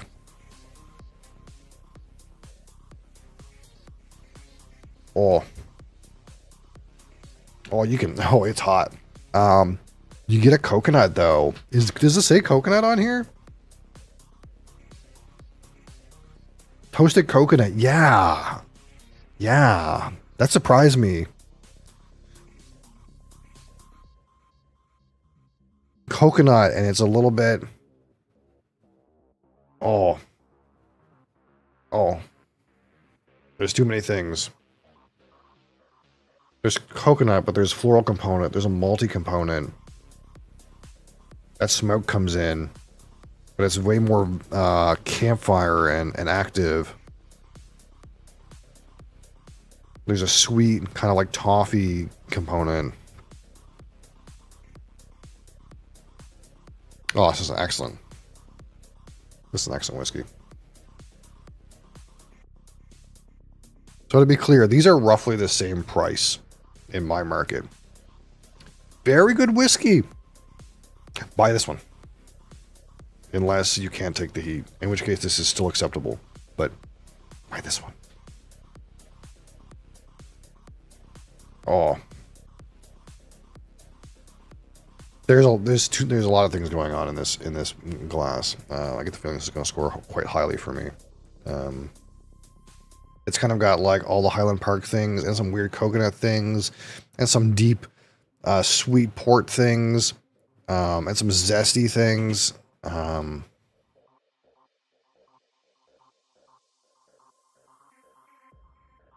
excellent.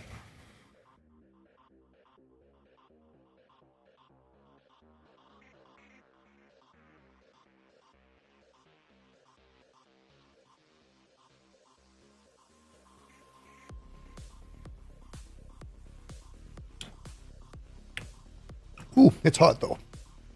Ooh. Oh man. I forgot how hot that drinks. Ooh. Believe me, guys, it's so good. It's really hot. Holy fuck. Oh, it's so good though. It hurts so good. Trust me, it hurts so good. If you're a bourbon drinker, you'll understand. It hurts so good.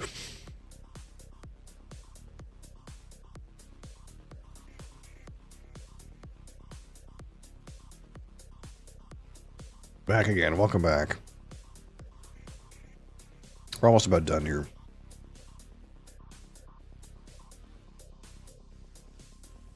So, the hot news going around.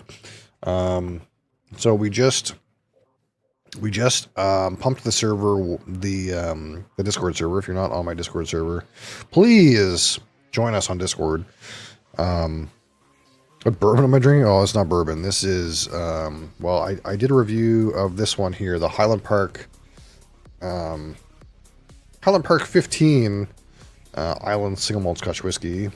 So we did a review of that here. And this other glass is the Highland Park Cask Strength Release number 4. And again, Island Single Malt Scotch Whiskey, which I did not do a review of, but it's so good I had to have some anyway. So it's a hot sucker though, a hot whiskey. Your Viking, well, the Highland Park's old bottle has Viking written all over it. Unfortunately, these are the older bottlings. The new ones don't have this kind of like Viking stuff going on it. The new ones are kind of more like sustainable eco packaging, but this is what they used to package them like.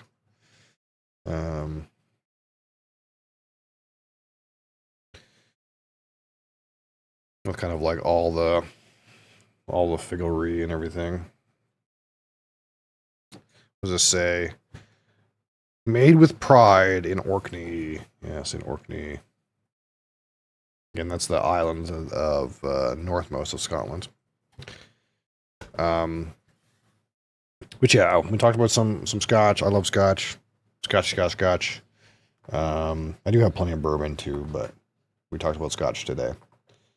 But yeah, if you're not in the Discord server, join up the Discord server. I do have a tag now, so if you're in the Discord server, please use my tag to promote our community to the world. I appreciate your support in that matter. Love the decals and Norse pride, or Norse look, pride all the way. Yeah, absolutely. I think these bottles are way cooler than the newer ones, but they decided to go with the eco packaging route, sustainability and the environment and all that, which has merits, absolutely, but I don't think you need to make your packaging look like recycled cardboard for you to be on board. Just my opinion, man. I want cool shit, not like something that looks like recycled cardboard. Just my opinion. We can do both things, I think. we can have eco-friendly packaging that looks cool rather than one that looks like it's not cool. So Discord, new tag, jump in, use the tag, appreciate you. We're still doing shorts every day. We're still posting to YouTube every day. I'm loving Dune. We'll be playing Dune for a while, I think, till I hit some kind of wall with it. But at the rate that I'm playing, a DLC will probably come out before that happens. What else do I have to say? Announcement coming soon. Probably today. It should have been like last week, but it's hard to find time to write stuff. But yeah, we're gonna write an announcement about all the things. Again, about our new Thursday plans. About like the changes on Discord and stuff like that. Again, we're still doing Final Fantasies on Friday. What else is there? We're gonna post the community bottle vote. That's forthcoming. Hopefully today with that announcement that I'm going to write. Hopefully today. What else is there? I think that's mostly it. There's things happening, but there's not much to say. So, yeah. Thank you guys for being here. I appreciate you. I appreciate the support. Missed another water review. Should I review water, Crix? What do you think? Is that my next hot my next hot category, water? I'll review all the water. I'll already tell you this is my favorite. Evian is a close second.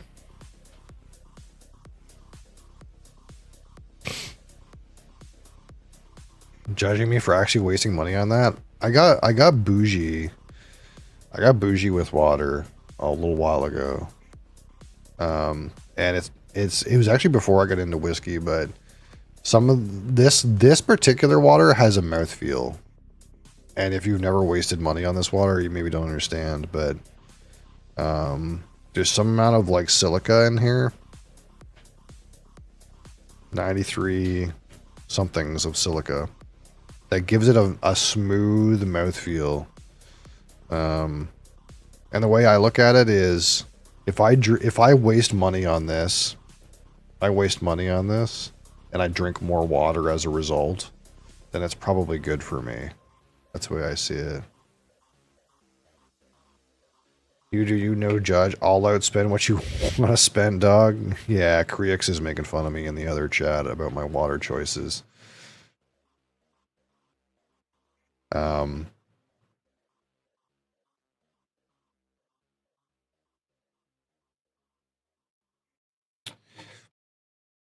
But this stuff does have a mouthfeel, and it is actually because there's silica minerals in it that you don't get with regular water. I don't know what happened, but like for example, even bad quality bottled water, I think tastes terrible.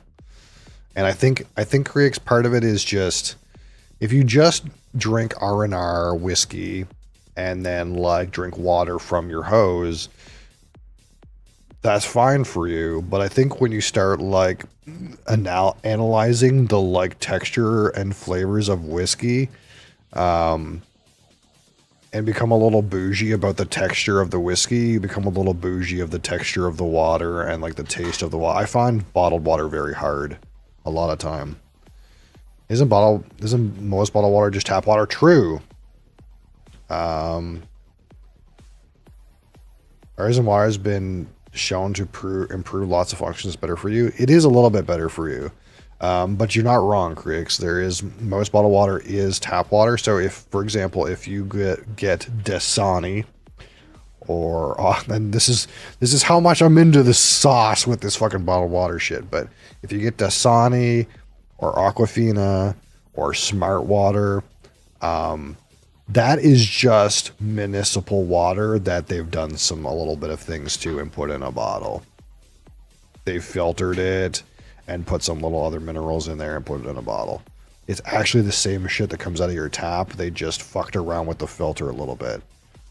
Don't get me started on that Smart Water scam. Yeah, Smart Water is a scam. Absolutely. I'm on board with you. But, okay, the expensive ones, so not the Walmart bottled water, not like that shit that Coke and Pepsi sell like Aquafina and Dasani, not that shit. That shit is actually just municipal water that's bottled. Okay. But purified water is horrible for you. It is actually. There's a thing where the water, if it doesn't have the right amount of ppm of dissolved solids in it, what happens when you drink it is it takes those dissolved solids out of your body instead. So instead of like ingesting water and receiving the dissolved solids as nutrients, the water goes into your body and goes, I don't have any solids dissolved in me, but you have solids in here. I'll take those. And then you piss them out. Because it needs to like balance itself. So like some of those waters that are very pure are actually not good. Not good for you. You should use tap water instead. But some of these ones that come from an actual spring that are not quite have enough minerals in them to be considered mineral water, so they're called spring water. There is like a legal definition. You have to be above 500. What is it? 500. I think it's TDS, total dissolved solids. You have to be above 500 TDS to be considered mineral water. So most spring waters are like between like two or 300 and 500. I think it has to be above 500 to be a mineral water, but these are considered spring water. So it comes from an actual spring, like the Fiji water that comes from a spring that has silica in it. That's why I love this particular water.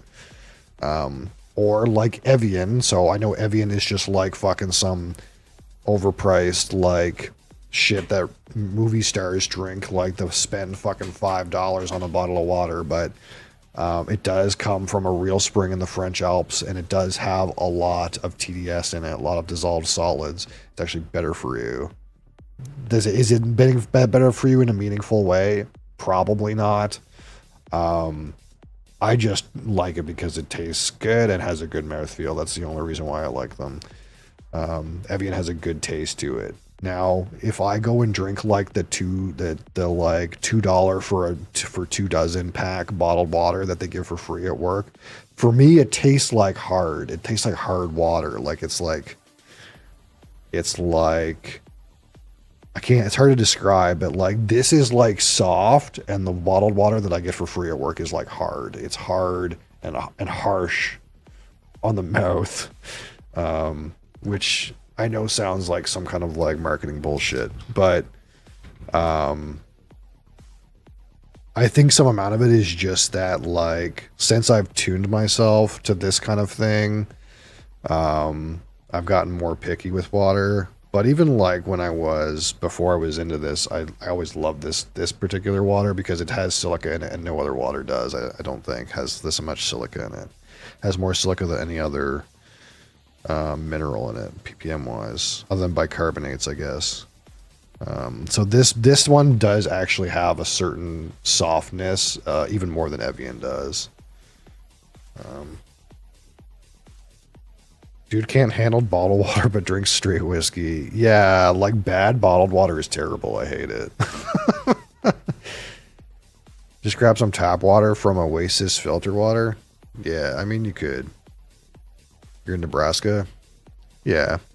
To me, like we used to have Brita filters around, and to me that stuff never tasted very good. I'm from the East Coast, Canada.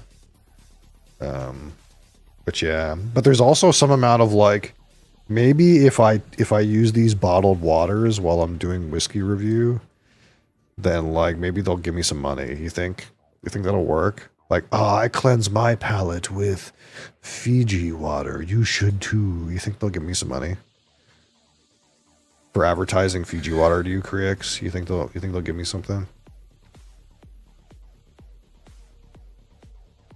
When it better straight from the tap, I don't know what it removes. Yeah, that doesn't surprise me. Tap water usually tastes bad, but it's not bad for you. There's like a taste issue though. Like tap water always just tastes bad. Some people's tap water tastes really bad. Like it just doesn't taste good. Like there's nothing wrong with it, but it doesn't taste good. And it's probably because there's some amount of some trace mineral in there that's just nasty.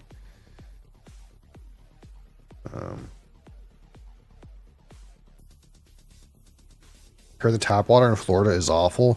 What I thought was crazy, and I don't know if this is true for you, Creeks, but, and this is a weird thing, and maybe I just don't understand because I'm from Canada, but in Canada, okay, it doesn't matter what time of year it is. If you turn on the tap and put it on cold water comes out from the pipes in the ground. When I went to Florida, okay, and I turned on the tap to get cold water out of the ground like every other time I've ever turned cold water on from the tap, in Florida it was warm. You can't get cold water out of the ground in Florida. Every tap had warm water. And the only way to get cold water was to buy it for like $5 a bottle, $5 US. You got drugs in your water? Yeah, I think they put fluoride in some of the waters up here. I can't remember what the rules are. Fluoride and chlorine. It's called ice. Yeah. Well, here's the thing. You go to Mickey World, okay, Creeks? You go to Mickey World, and they're going to make sure that the only way you're going to get cold water is if you pay. 100%. You got to get out of the Mickey World and go down to Kissimmee or whatever it is. Whatever that place is. That place right beside Disney. And go to Walmart and get some fucking ice. But if you're at the park, there's water fountains, but they dispense warm water. And that was so wild to me because to me it was like every time I've ever gotten water from a ground source, from a pipe, on a faucet, or on a water fountain, if you held it for long enough, right, eventually cold water would come out. And I was like you would go to your hotel residence in Florida and turn on the cold tap, and you're like, it's still fucking warm. It's still fucking warm. It never gets cold because clearly the source is so warm. Like the ground is warm. The ground is hot enough that the pipes underneath that have the water are warm. And that just seems so weird to me coming from Canada where it's always cold. Like every time you turn the cold tap on, cold water comes out. Duh. Same thing at Six Flags in Atlanta. Yeah. Like, those parks are engineered so that once you get inside, you spend they're like, it's like money sucking machines. They've scientifically engineered them to suck as much money out of you as possible, and it works. Because to be honest, when we went there, like every time we had to buy something, I was just like, whatever, just swipe the credit card, don't look at the bill until you get home. It actually wasn't as bad as I thought it was going to be, considering, but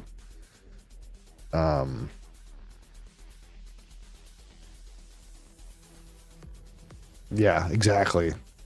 Like, if you go to like the little canteen, so like all of the resorts have like this like cafeteria where you can get like lunch and breakfast before you go to the park. And like the weird part is, for you it wouldn't be so bad because you're American, you use American dollars, you go down there and they charge you some amount in American dollars, and at least you have an idea of your head, oh, I'm being overcharged. I would go down there with my maple scented Canadian dollars, and I don't know the exchange rate exactly, and I don't know roughly how much things should and shouldn't cost. It's all in USD. It's a little bit confusing. And you're like, I don't know, whatever. I don't know the regional pricing for things. So you would just pick what you wanted, and you would go to the cash, and they would check you out, and you're like, whatever, just swipe the card, because it's like, it's X dollars, and I'll be like, how much is that in Canadian dollars? I don't know. Like your brain doesn't know the conversion. It doesn't know the local average price of things. You don't know if you're being overcharged or not. And I knew kind of like that I was, but it's like one of those things where like there's like a certain level of insulation between you're just swiping a card and the currency is not in a currency you recognize, and the local pricing scheme is not a pricing scheme you recognize. So you just have like no idea how much you're being like fucking fucked over at a time. But when you start to think about it, you're like, well, wait, this one meal was $15 in USD. That's like 20 something Canadian. That's a lot of money for like some pancakes and a Coke or whatever you had. You know what I mean? So they're engineered to suck money out of you. You go up to a stall, you're like, I need fucking cold water. Give me a fucking cold water. Oh yeah, that's $5. Whatever, it's not that bad. But that's $5 American dollars, and that's actually like $8 Canadian dollars. And now you're paying what would be an overpriced beer amount of money for a bottle of water. Just not even because you want water, because the water is cold. Because you have water, but it's fucking warm. You have water that you brought from the resort that came out of the fucking tap that's fucking warm because it never runs cold. So you're like, fuck, it's so hot. Give me something cold. Holy shit. Anyway, tangent about water. This Creeks made fun of my Fiji water. But yeah, thank you guys for being here. I appreciate you. I'll be back tomorrow.